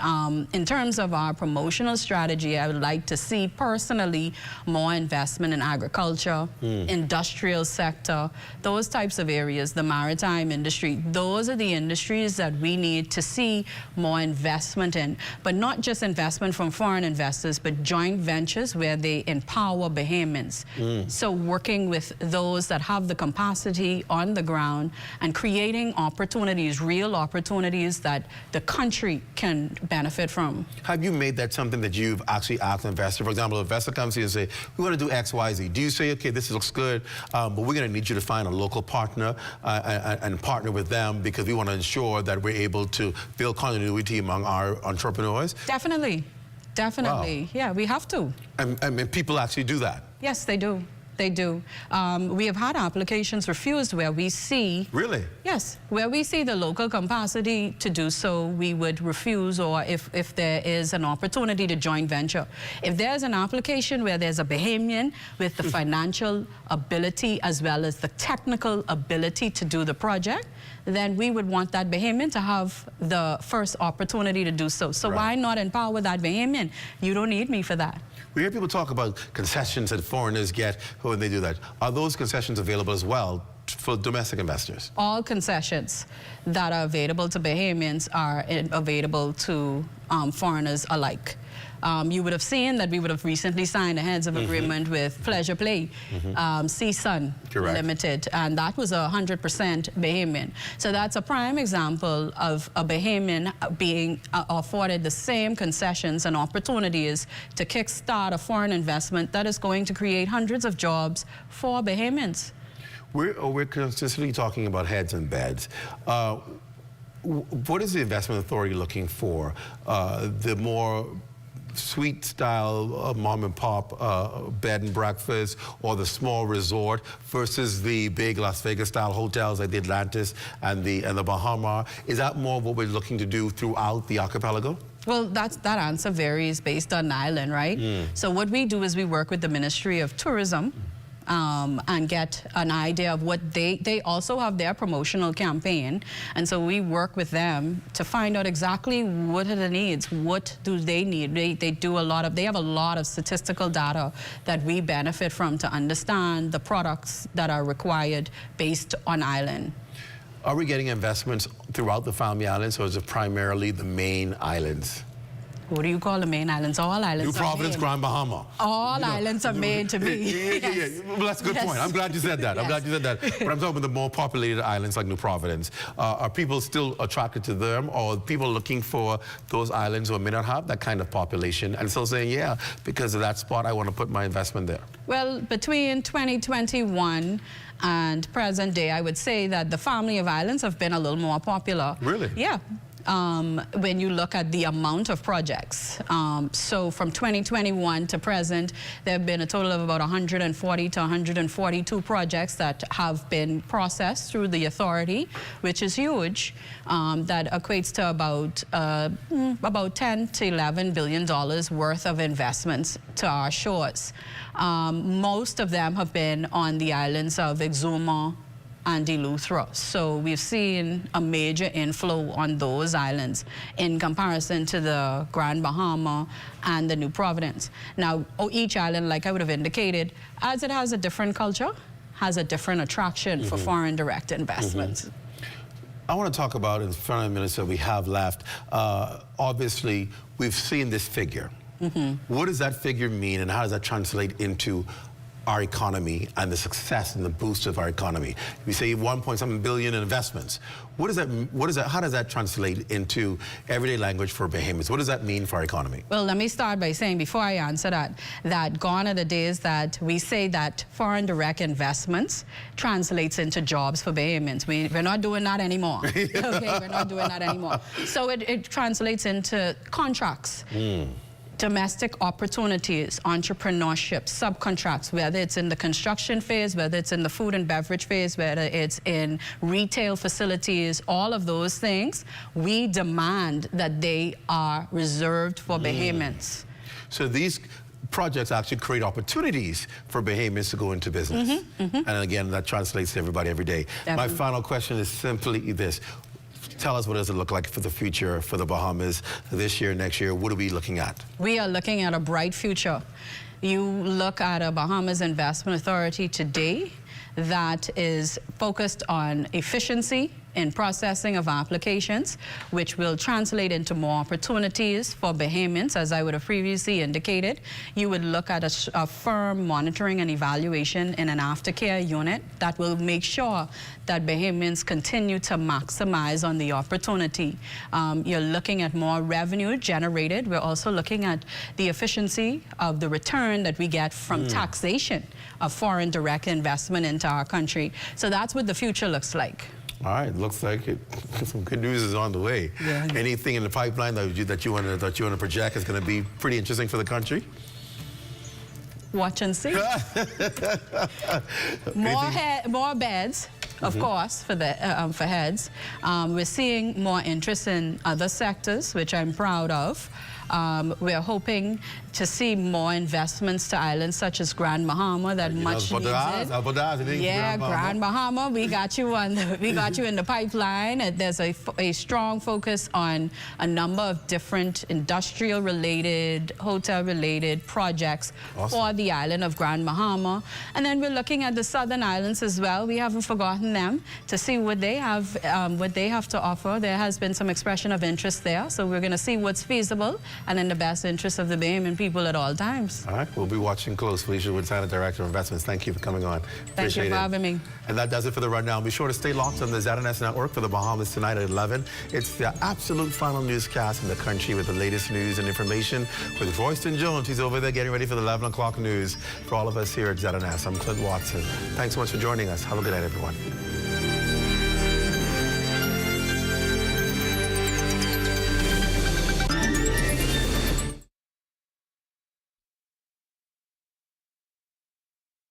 At Fort Montague, I'm Opal Roach. This is ZNS.